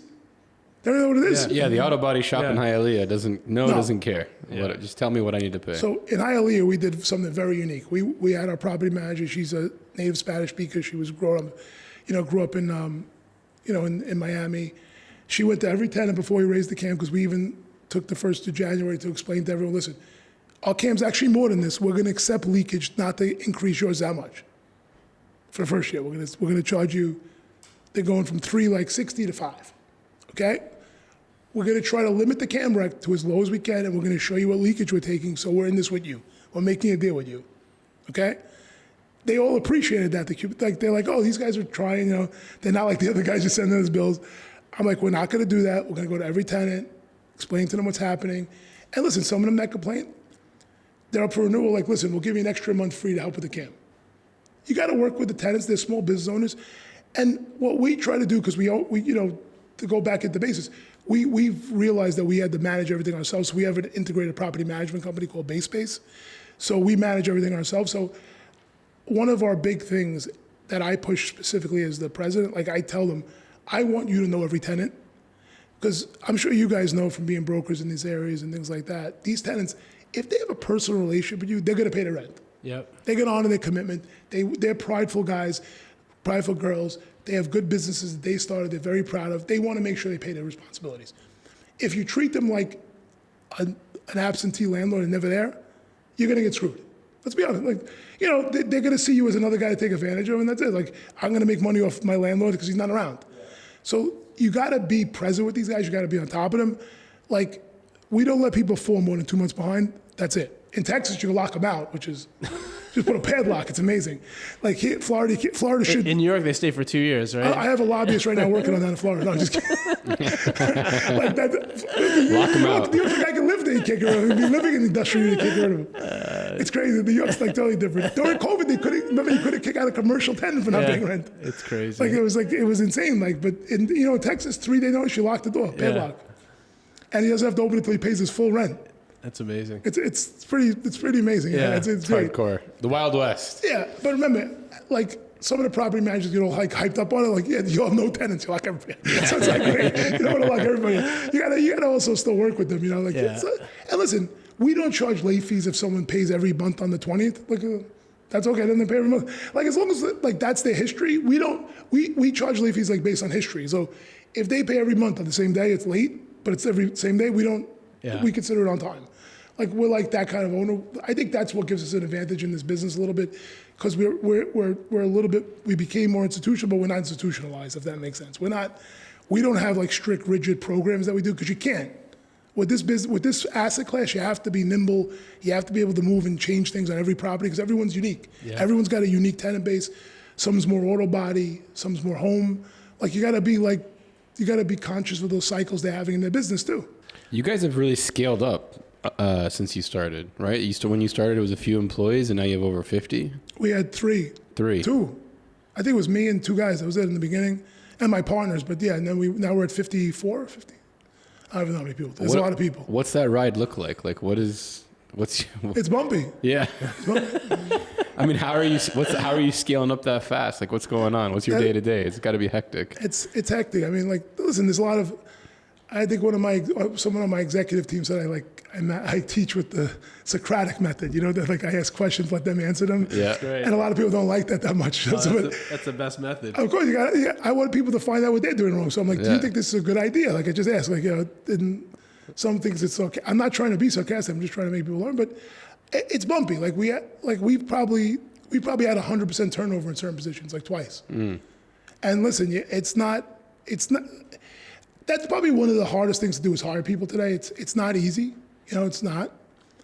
I think also coming from where I came from and the way I learned and have a work ethic, makes it even hard. Like when you hold people to that kind of level and that kind of reporting, you call it, whatever you want to say, like that kind of threshold, it's harder to find people. Like when you come from New York and you grew up in New York and worked in a fast-paced environment, and like your dad yelled at you and told you you're an idiot all the time, like you think that's normal? Yeah, I mean, you don't do something right.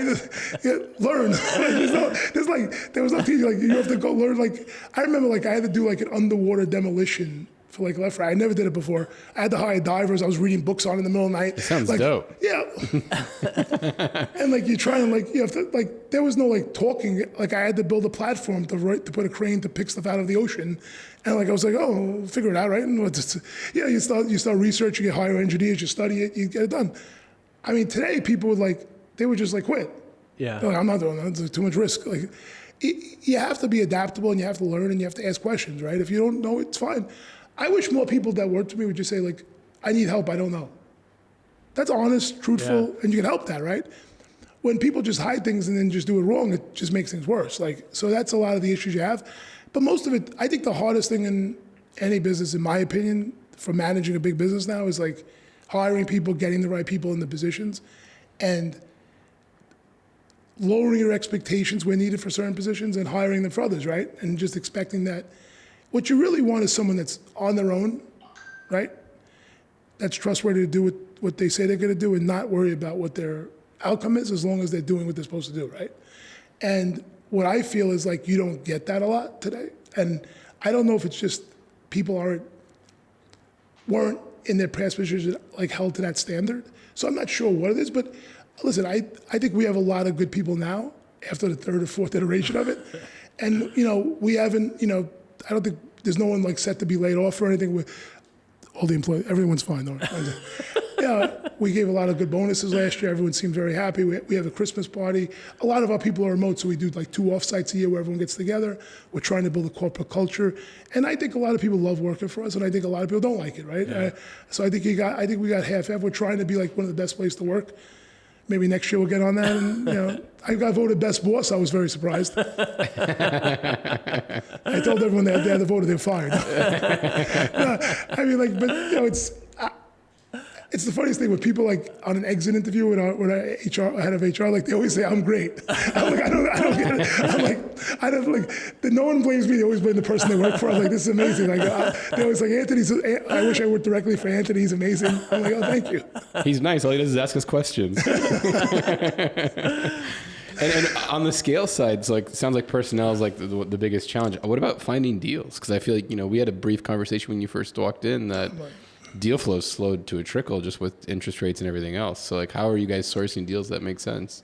Mostly everything we buy now is off market. Like the only deal, the one I was talking to you about in Miami is marketed. Like we look at the marketed stuff, but like if it's like something that's marketed by like an institutional broker that I don't think the institutions are really key on, like those we'll go after. Like we'll say like, he's probably showing it to the people like, not just as a he, but like the broker I'm talking about is a he, so I'm saying right. he. Like he's probably showing it to these groups. They're probably not going to give him what he wants. So like maybe we could get this. That's how we got Hialeah. Yeah, talk about Hialeah because you bought that from TA Realty. Yep. That was a 30 building portfolio. 40. Yeah, it fucked up our market report. Yeah, it did. And you guys spent $52 million. Is that right? No, it was more. So not more than that. Yeah, so 84.7, I think. 85. Okay. We got to talk to Vizda about this. Oh man. Yeah. Yeah, I mean, we didn't report. I don't answer when CoStar calls, so maybe that's why I don't give them. I don't answer either. We should give the sales data. We probably should give them the sales data. We should give. I don't like giving leasing comps because I think they corrupt the market. But that's my opinion. But that's fair. So it was a 40 building. 41 buildings. Almost 400,000 square feet. Was it all in West Hialeah or was it East Hialeah? We had East Pocket, West Pocket, and then we had one standalone building that we actually have marketed now for sale. Okay. And you said the total nut on that was 82. I think it was 80. I think it was 84.7. Okay. Something like that. And how did you guys get connected with TA Realty? CBRE marketed it. Oh, okay. Jose Lebon and the Industrial Partners Group. Great. He's a great guy. He really reps. So this was on market. This was on the market. Yeah, it was marketed. I think we were the only ones that bid, even though he won't say that, but I think so. Oh, okay. No, I just can't. I mean, I think there may have been 1 or 2 groups, but like I think they keyed in that we would be probably the best buyer for it. Yeah. Because we're like I was saying, we're probably like the top 3 or 4 groups in that, the independent guys that would take a risk on something like that with that many tenants. So like we're always in that mix of those kind of assets. And what was the average size of the bays on that portfolio? Do you know? It's probably 3,200, 3,500, something like that. Okay, But wow. there's a lot of 2,000. Most of the suites are 2,000, 3,000, 4,000, and 8,000. So they're all like divisible. Like there's a couple of threes, but maybe like 3,000s. The rest are 2, 4s, 8. And where are lease rates on those? He said he doesn't want to say. No, we got on the small suites we could get 20 triple net probably Yeah. on some of them if they're really, the better made readies. Yeah. You guys do everything triple net? Yes. Yes, everything's triple try net. to. But like, for instance, I'll just give you like a property that we actually put into an institutional DSD. We do triple net without a cam rec. So we raise the cam manually when we need to, or we keep it stable, but we take a little bit of leakage. Because on this 180 tenants on that portfolio, imagine that. Like into 180 cam recs for 1,000 square foot tenants, it's not gonna be good. So like on that property, we make like a couple of properties, 95% is true triple net with cam racks, everything. There's probably a couple we do that like, we do a cam, that's a fixed cam that we raise instead of doing a cam rack. We don't go back and try to settle up. Maybe one year we make a little bit more, maybe one year we lose it. We just don't do it. That's how we do a hybrid of it.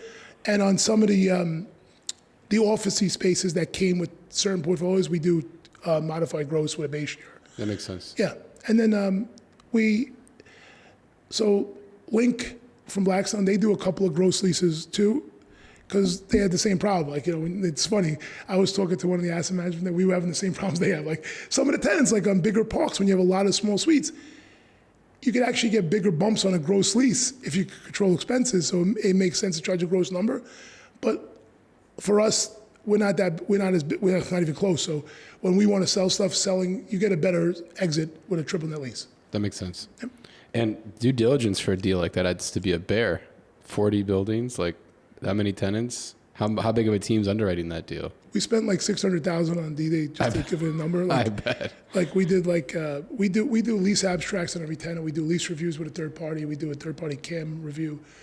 We have a third party underwriting that checks. Our analyst puts in their CAM recs into the seller to check and make sure it all flows through August, right?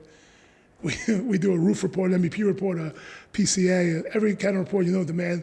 Like we put every roof into a schedule of repairs before we even start. Yep. So it's we do a lot of diligence. We probably could save some of the surveys. We do topos because I'm just a construction guy, so I want to see elevations. Like if we see a leak, I'll know where the water's coming from. So we probably don't have to spend that like day one, but we do. So there's a couple of things we do that probably could shave off a little bit. But we do spend a lot on diligence, probably more than most, and we do have a lot of data. I mean, TA was saying that this is the most questions they ever got asked on any property from anyone. Well, it's a huge portfolio, and then We're about to close on one bigger, don't worry. Oh, are you? In March. I love it. How long from putting a contract on to going to closing did that take? That 38 or 41? Take the fifth on that one. Long time. We take a long time to close. Yeah. Okay. I mean, we probably get. Everyone says not market, but everyone gives it to us. But we have a very long DD period, a very long closing period. Okay. We still have a lean team on the corporate side, so you got to arrange that. You got to arrange it. It takes time, and something like that where you have to go through 41 buildings when they had recertifications going on, violations. It takes a long time. It's not easy. We're doing the same thing right now. Hialeah has a lot of violations. It's great. It's fucking nuts. Yeah. It's nuts. Yeah.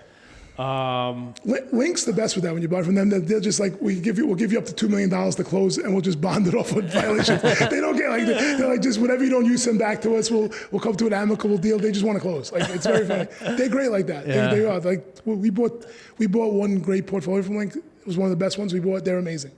They keep a very tight rent roll. Everything's like on bow.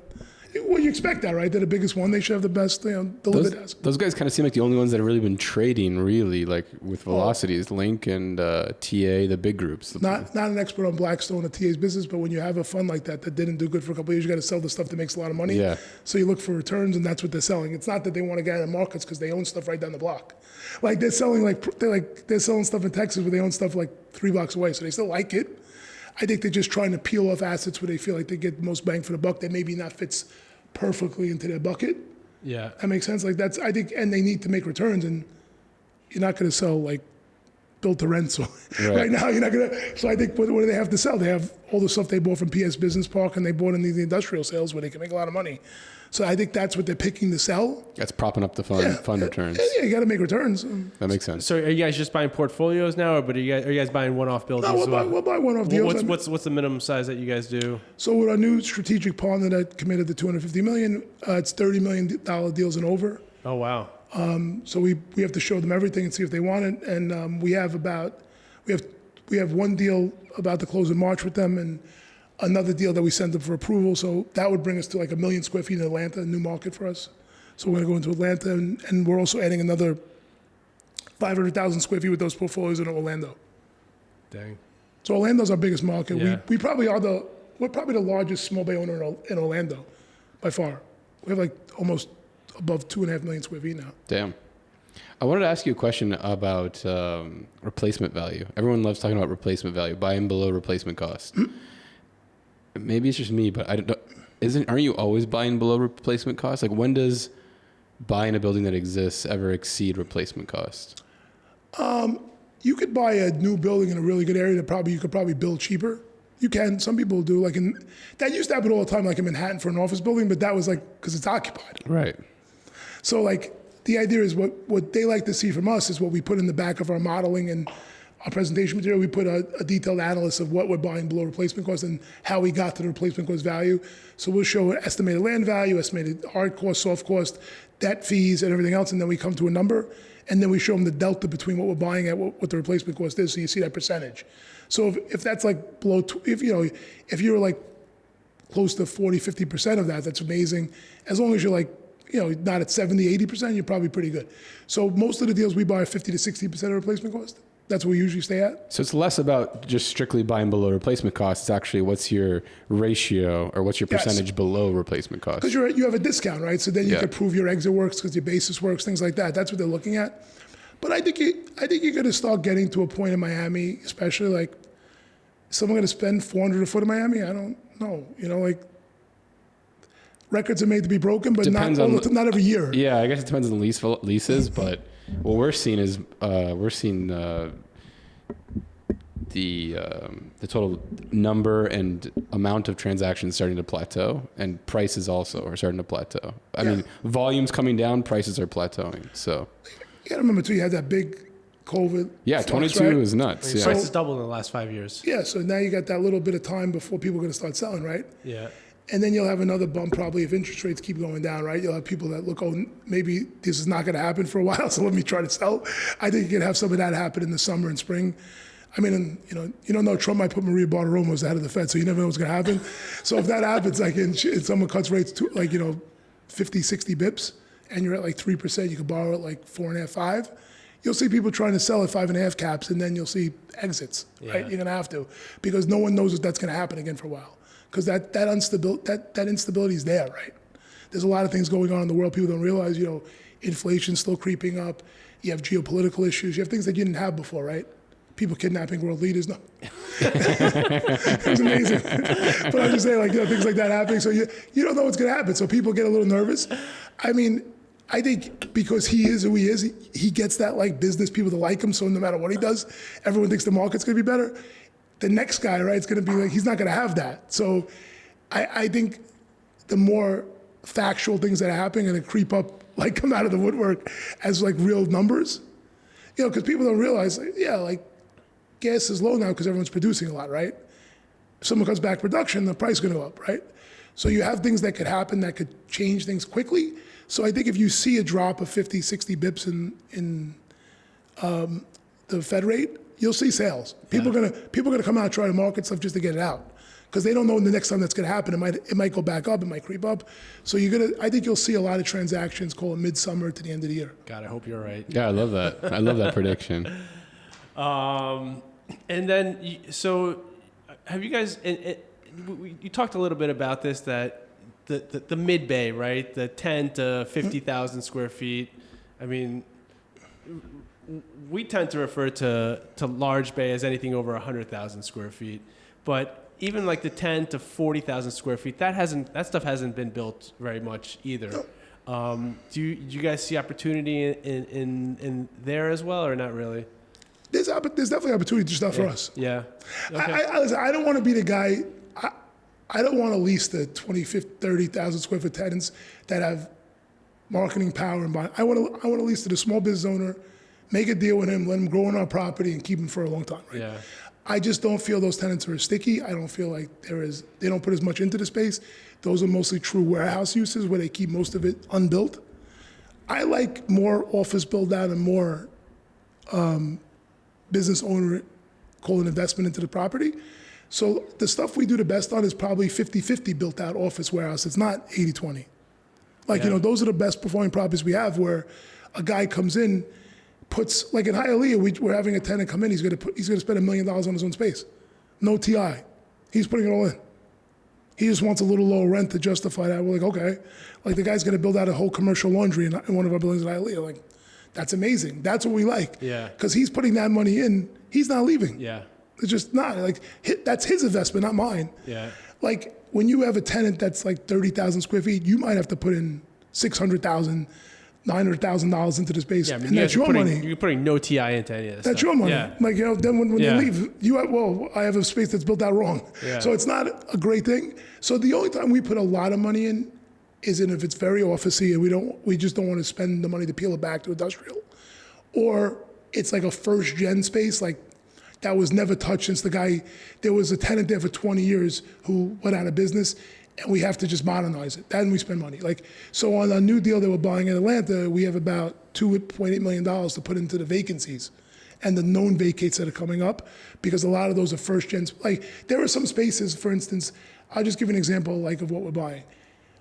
The tenant downsized, so they didn't put a new entrance in, so you can't get into the space.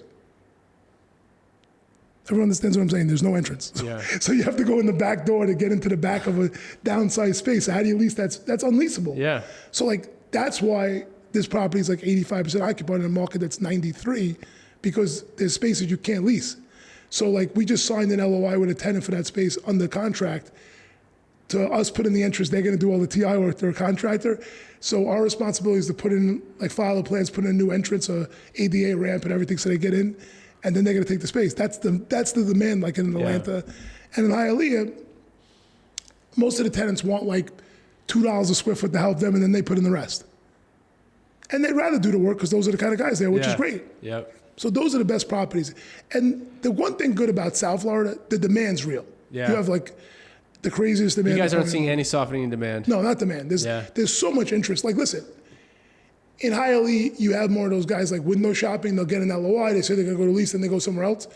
So you probably, on the smaller space, you get a lot of that, but there's like 20 of them. So 5 are going to hit, 5 new tenants. I mean, we get like 2 new tenants a month in Hialeah. Yeah. Like every month. There's always been new leases. That's signed leases, like quick. And a lot of them don't want to fill out a tenant application when they don't want to show how much they have in the bank, which is fine. So put in a 3-month security deposit. What's going to happen by the time we get them out? We'll get the security. It's there's ways to enhance credit without having a credit tenant. Yeah. So you just got to come up with those ways. And how about we talked about this a little bit, Ben? Is like it's almost an asset class of it's like the flex industrial, the super high end, looking industrial. Maybe you can go up to 20, 25 foot ceilings with a loft. Have you guys ever thought about building that kind of stuff? Small bay. But you could probably push closer to $25, $30 a square foot triple net on that. Does that stuff pencil out yet, or not really? We did it in Armonk. It's a nightmare. And look, we leased it to a pickleball guy. So, I mean, it's like we have like a 36 foot high clear. We have like a real, you have to see, it's so cavernous in there. There is no way a man can hit a pickleball to that ceiling. It's impossible. There's no way a wiffle ball's getting up there. 36 high ceilings are super huge. We have a mezzanine, like where he has a party room, and there's still another, you could put another floor above him. Like there's so much height. And that's like a Class A warehouse. Definitely any tenant could go there. But we built it. It looks amazing. But I don't think it pencils out for small bay, because you got to remember, people don't realize you're building multifamily when you build small bay. Yeah. You're putting a separate electrical service in every 3,000 square feet. Bathroom. A separate bathroom, separate kitchenette. Everything's separate. And if you're in the Northeast, now you got separate heat, It's like a lot of mechanical systems that are going, and that's what raises the value. It's not the design. The design's the same, the slab's the same, the roof's the same.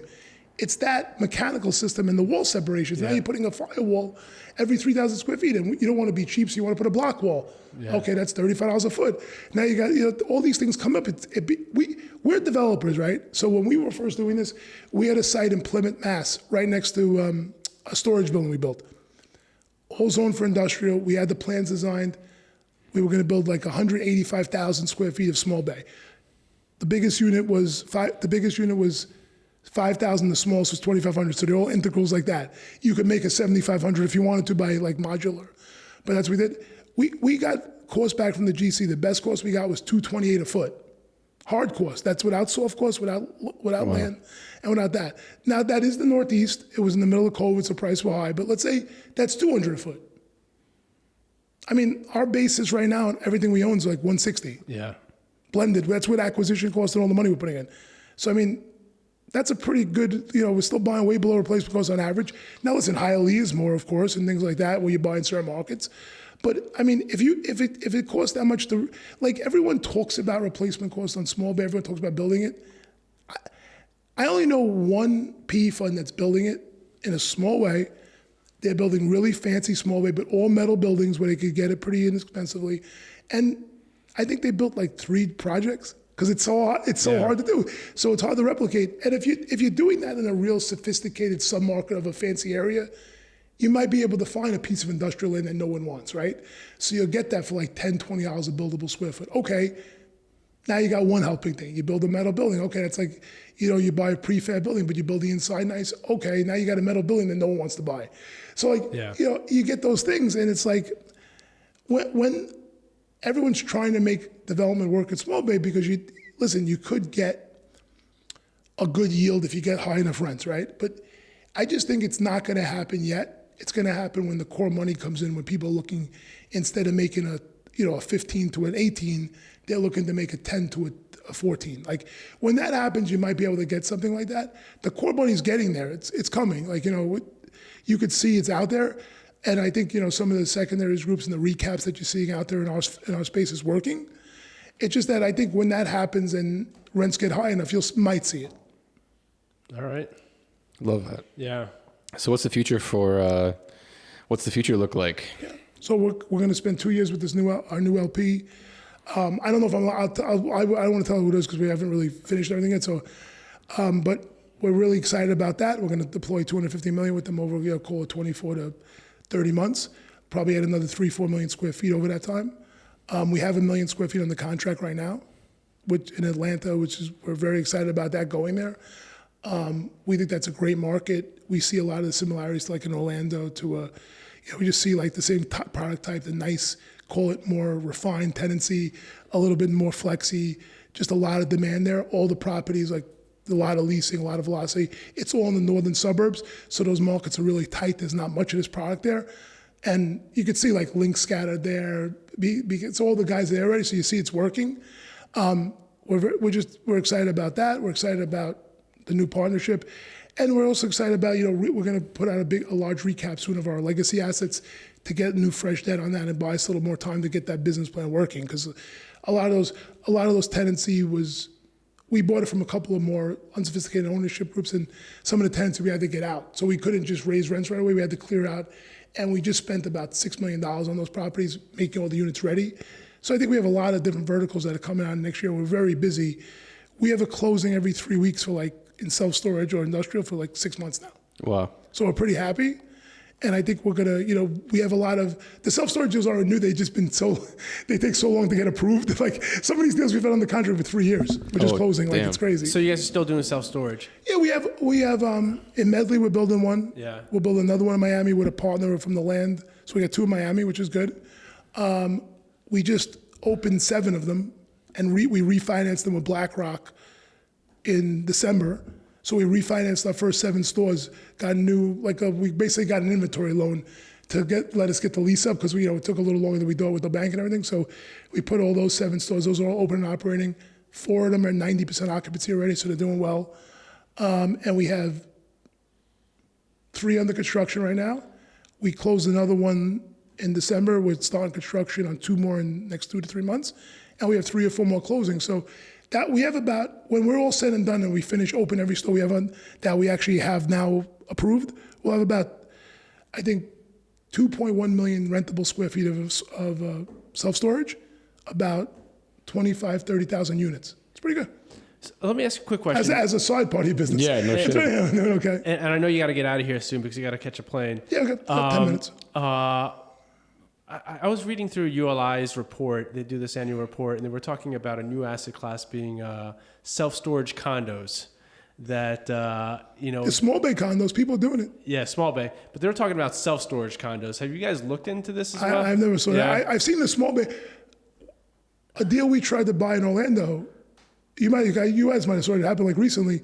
They actually bought it. They condo it, half of them. Yeah. Because it's a new building. Because they'll get their money back and basically own the other ones outright. Yeah.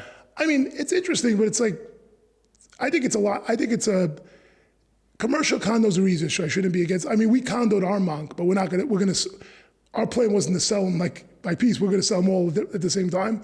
But we condoed it more to have 4 separate buildings than to condo it for that reason. Yeah.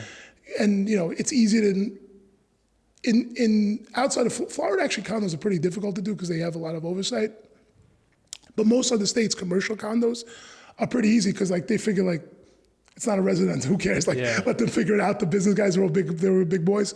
So we really did that because you couldn't get the setbacks. So we were like, let's make them separate parcels. How do you do that? You do that. So we did it a couple of times, but I never saw self-storage condos. But the small bay condos, I see a lot of people. It's a good way to develop them to make it work without putting that much bank debt, right? Because you can sell them as you do them. Yeah. And you guys are focused nationally? Because you guys are in a bunch of markets, right? You're in Florida, Pennsylvania, New Jersey, New York, Texas, Boston, LA. Those are the self-storage buildings. So Okay. Our industrial's been very focused. So our first market was Florida because we're here, right? So first building we bought was Medley in Miami. Then we concentrated in Orlando. We got the scale in Orlando. We got the scale in Tampa. We got the scale in Dallas. And now we're getting the scale in Atlanta. And then next year we'll probably go to another market in the Sun Belt, and that'll be our next one. So the idea is to get to a market, build out our management team, get that seasoned, get them stable, get to a scale we determine that market is. Like Atlanta, we probably think it's between call it 2 to 2.5 million square feet. We already have 1 million square feet on the contract. We'll add to that over this year. We'll get that, and then we'll sell, buy in that market, keep that like an incubator, right? Doing the same thing in Dallas. We have two pieces that we bought, sell them for 30, 40 bucks more a square foot, peel off the stuff. When we have no more value to add to it, once we get Walt, we get the place fixed, there's no reason for us to keep it, right? We don't want to manage stuff that really doesn't need management. Yeah. So those will sell, right? Those we always sell with no problem with that. So the idea is to keep Dallas 2 to 3 million square feet. That's what that market deserves. We have a couple things in Houston we're going to add there if we get the leasing under control. Orlando we love, Tampa we love. It's that Central Florida belt. Keep that by selling and pruning and buying, right? And just do that market by market till we get to national. The self-storage, we're in Jersey. We have 3 in New Jersey, 3 in New York, 1 in Connecticut, 1 in Massachusetts. If I say that right. My wife always says I say it bad. I'm from Brooklyn. What do you want? And then we have 1 in Detroit. We had 3 in Florida. A lot of self-storage buildings. Okay. Yeah, they're all over. But Jersey, those markets are the best rents. If you get in one of those, if we build for instance, Rybrook, that's why we build a self-storage building in Armonk. Because if you get in those areas, no one's ever going to build a self-storage building again. Yeah. And you could get $400 a month for a 10 by 10. It's not unseeable, right? So those markets have a lot of barriers to entry for self-storage. And self-storage is not doing great across the country because a lot of people overbuilt in these really tertiary markets where there's not a lot of demand. Yeah. The reason why ours are doing well is because it took us 3.5 years to get approved. Yeah. It's so hard to build one where we're going. No one's ever going to do that because most of the guys can't afford to spend millions of dollars on development before you even start. Yeah. So that's why I think we give us a little bit of advantage because we are a little bit more established. We could do that. So a lot of these markets we're in are just so hard to break into. Yeah, that makes sense. Well, Anthony, it was a blast talking to you, man. Yeah, Thanks for coming down and joining us. You guys were amazing, very knowledgeable. It's been great. It's one of the best ones I've ever done. Awesome, man. Appreciate it. It means a lot, seriously. I'm just a little upset. Yeah, why is that? I mean, I didn't know you guys were brokers. We never got a deal from you. I feel like an insult. We had to break bread, share some wine. Now we'll start sending you deals. We need deals. I mean, listen, one thing we have, I don't know if you heard about it, we have one of the best reps in the brokerage community there is. Every guy, we have I'm not going to say the broker's name because he'll get in trouble. one of the biggest brokers in Dallas who works for like one of the biggest 3 firms, right? He sells things for us with no agreement. Yeah. That's it. He knows we're gonna get paid. Yeah. He knows he doesn't even know what his commission is. It's the best way to work with people. Oh yeah. And he works for like a big shop. Yeah. Like, you know what I'm saying? Like it's like that's the kind of reputation we have. Yeah. And he's the funniest guy. He's like, I don't care. I'll sell everything. I don't just tell me what it is. I'll help you. I'll get you comms. Just give me something. Those are good guys. Like that's what you want. And 100%. And we kid around with the guy. Even we don't get a deal. Like we lost one of the deals in South Florida recently. And it's like a South Florida broker. We send them, we're still here, like when they back out and they cut you. Like, we always stay around. Like, why not? Listen, you don't get every deal. You should be happy. Like, and the guys like us because we do what we say. We try excessively not to retrade unless there's something really bad about a deal. And we've closed every deal we've got under contract. Do you hear that, broker community? Every deal. We've closed every one. Not one deal we have not closed. It's a great track record. Yeah. 100%. We'll start sending you some deals. Yeah. Finally. Awesome, Anthony. Well, thanks. I know you got to get on a flight. Thank Go you, freeze guys. your ass off in New York. When are you going to move to South Florida? I mean, we talked about this earlier. Every good New York moves down here. Yeah, it's sooner or later. I mean, my wife was like, we got to get an apartment back in the city when the kids go to college. I go, no, we're not. We're going to Florida. That's when I'm going to Florida. I'll put my foot down. I'm not going back to Manhattan. And I heard somewhere that your wife wants to come to Miami. You want to go to Delray or Boca? We go to Boca. She likes Boca. No, I got her convinced to Boca. Boca, I want to go. She applied to like schools in Florida when I first got this job because that was part of the deal. Like, right? And now, like, we got relaxed. But we were gonna go. We were starting to apply to private schools in Florida already. Yeah. But like, So, but I like. Don't take this wrong, Floridians. Okay. I like the way kids are brought up in the Northeast. I think it's harder. I think it's much more aggressive and it's much more competitive. I just like that a little bit. And maybe I'm wrong. I mean, against the coddling of the American mind, but I like that it's a little bit more aggressive. Yeah. I mean, it's a wonderful place to raise a family in Westchester County. I'm trying to, let's say, I mean, Armonk and Rybrook is not aggressive, okay? But it's still like a little coddle. But it's better. I just feel like you're still in that, you still got that city environment where everyone's like, trying to kill their way to the top. Yeah. I think you need a little bit of that when you grow up because you should see that life's competitive. Yeah. Life is competitive. Like, cream rises to the top. It does. Like, if you work harder and you work smarter and you try, you'll get ahead in life. You will. So speaking of competitive, last thing, you wake up every morning at 4:52. Did I hear that, or 4:50? That's my alarm. Well, now that I've been walking more, I try to get like 15,000 steps in 5 miles a day. Yeah. So I wake up like 30 minutes or like 4:22. I walk for 30 minutes. Why 22? I just do the. I think maybe I'm a little OCD with twos, but I just do it so I get downstairs by 4:30. I can walk from 4:30 to 5. So that gives me about a mile. Yeah. I do like a 2 mile per hour pace. I go to the gym. Then I come back to another mile. What do? You throw some steel around in the gym? I do Mondays. I do deadlifts, like back. I do like one body part a day. Tuesday chest, like old school. Thursday shoulders. Friday legs. How much you deadlifting, Anthony? You look like a strong guy. On my 48th birthday, I did 480 pounds. Holy shit, dude! Yeah. I could do. I don't do it anymore. Like I could still probably do like.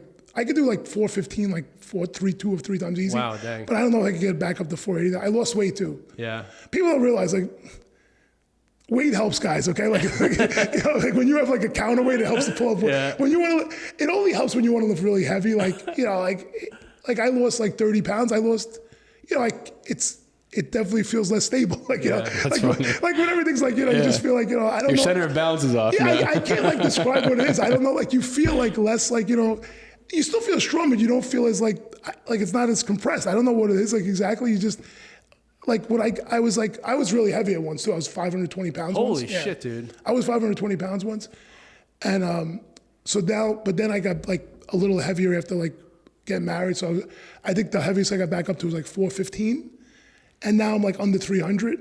But now I fluctuate between like call it. How much do you think I weigh now? 250. I weigh like 275 to 285. That's where I fluctuate between. So I'm heavier than I look, but I'm still like. But after once I got below 300, like the weight went down. Like you can't lift. Like that's why powerlifters have those big bellies and big butts. Like it helps. Like you just have like that low center of gravity keeps you like stable. It does. So like, but I could squat. I could probably still squat 500 like for 2 reps, 3 reps. Dang, dude. But that's from high school from shot put. Like I always squat a lot. So like the squat's nothing. Like to do a squat's easy. Yeah. But if you're waking up at 4:22, what time are you going to bed? I usually sleep, I try like 6 hours. I try to do like 10 to 4. That's the minimum. But I always try to get 7. Like 7's the best. Okay. I can never sleep more than 7. Like No, 7's even the on max? vacation, I wake up like 6 in the morning. Like I just can't, like 7's perfect like for me. Yeah. But I work out a lot. Good. You have to, you know? Yeah. I mean, that's why I don't feel old, I think. 'Cause, you know, We ever retire? We love asking no, our... Yeah. I'll be like my dad. I remember Your dad stopped at 88, right? That's the funniest thing. I'll tell you one more story before I leave. So my dad was like, he had prostate cancer, right? And like, it's not funny, but like back then he got it at like 75. And they're like, oh, you're going to die from something else. Don't take your we don't have to worry about it that much, right? Yeah. That's they used to say. Like, it wasn't like today when they just take your prostate out. Like, it's easy, right? So he was like, but he didn't. He got older and older, and that started spreading. So he had to get treatment for it. All the treatments, like, made him feel horrible because he never was sick. So he never had like operation. He never had anything. So one day he's in the office, right? He got this massive estrogen shot, like to counteract the prostate cancer. Most people stay home for like 2 days. He goes right to work after the hospital. He's in work. He's in his chair like this. He's about to pass out. And I'm like, what's wrong with you? I'm like, why did you stay home? He goes, yeah. And he has envelopes of money that he gets from his pay. Like he takes the cash out because he doesn't know if the bank's go out of business, right? So he's giving me like envelopes of cash in his jewelry. I'm like, I go, you're worried about the money? You're gonna die in the chair? Like, you're worried about money? I'm like, what are they gonna steal it at the hospital? I'm like, what's going on? I'm like, this is what I'm telling. I'm like, you'll get your wish. You'll die in your chair at work. It's amazing. Okay, everyone's gonna be happy. I'm like, stop worrying about the money. Tell me what's wrong. I was like, tell me what's wrong with you. I was like, come on. It's like, and that actually, this is all like, it's like, I don't know. My dad was like, he was very proud of that he worked hard. He liked working. Yeah. He could have probably ran 100 businesses. He just wasn't like that. He was very loyal. He stayed there forever. And listen, Richard LeFrak, loved him like a brother. It was like amazing. They were great guys. I mean, he just loved it. He loved being there. Yeah. He loved his job. He loved working. And like, you know, he didn't want, my dad made a lot of money. He worked 55 years. He never had anything. Like he had a car they gave him from work, one house in Brooklyn that he bought for $25,000 for my grandparents. And that was it. He didn't have vacation houses. Like he didn't do anything. Like that was his thing. He was happy. He didn't want to go travel. He didn't want to go in. That was him. But he was a depression area baby. That's totally like different. You know, like it's a different mindset, right? Like you grew up in an area where everything was scarce, and you just don't know what's going to happen the next day, right? He would save like wraps from the office, and I would find them in the refrigerator. He used to put the dates on them so he didn't eat them when they were like 8 years old. Yeah. I was like, what are you saving this for? I was like, he would like, he look at cans don't go bad. It was like from 1982. Yeah. It was like 2000. I'm like, Dad, they might. Like he would save everything. Like my mom she still hasn't bought paper towel. He died in 2019. She hasn't bought paper, like that's how much is in the basement. Yeah. Like it was like insane. Like, and he would, one day I remember, it was like, there's so many funny stories. Like we were driving, it was like, he used to go grocery shopping on like a certain day so the new sales came out, so he was the first one there, just in case the sale ran out. Yeah. So we would drive to like 3 different grocery stores for him to save like 10 cents. I go, you know how much the gas cost? Like I would ask him, like, this doesn't make any sense. He goes, you don't understand, you don't know a bargain. I'm like, okay.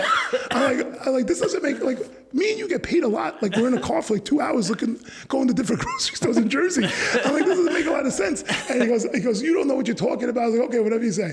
And like, and then I remember he was on the phone like with the manager of ShopRite trying to get a turkey instead of a free ham for Christmas because no one likes ham. I was like, this is like, but that was like you said, it's a different time. When you grow up, people don't grow up with want anymore. Yeah. Like I tell my son, he says he's going to be on the Yankees. I'm like, no, you're not. I'm like, I go, you want nothing. I go, look, listen, this is all for like the Spanish and Dominican people out there, right? The Dominican Republic produces a lot of baseball players, right? It's not that big of an island, let's be honest, okay? What do they have that everyone else doesn't have? It's not like they have want. Want helps a lot, guys. I'm just like, you know, Major League Baseball's made up a lot of different people because they don't have a choice. They want to go there. It's the hunger. And because they don't have any other, like, what are they going to get? There's not a lot of options, and that's the option. They have the want to do it, and they train. Yeah. So that just shows you training is what matters. Like studying, like giving yourself to a sport, giving yourself to a profession helps. It's not all about. I mean, listen, and your child is half Jewish, half Italian. He's definitely not going to be a baseball player. I was trying to name him. I was like, maybe when the immigrants here, like Joe DiMaggio. Now you have Volpe. Let's be honest, it's not that great. I'm like, you know, and then there might be like 12 Jewish guys. I'm like, that's it. See, the nationality. That many? There were show like they had a thing about the Jewish Super Bowl champions. There's like 8 of them. I was like, oh. I was like, Dylan, look, this is half your blood, and then the other one, you got Joe DiMaggio, you got him. I was like, you got one great guy. You can hope for him. I was like, I don't. It's not likely, but that's his dream. Reality check, kid. All right. Well, we got guys. to get you on your flight back to New York. Anthony, it was awesome, and we'll be in touch on some stuff in Hialeah for sure. Got a lot of money to put out. Let's get it done. Awesome. Thanks, guys. Have a Cheers. great trip. Bye. Bye.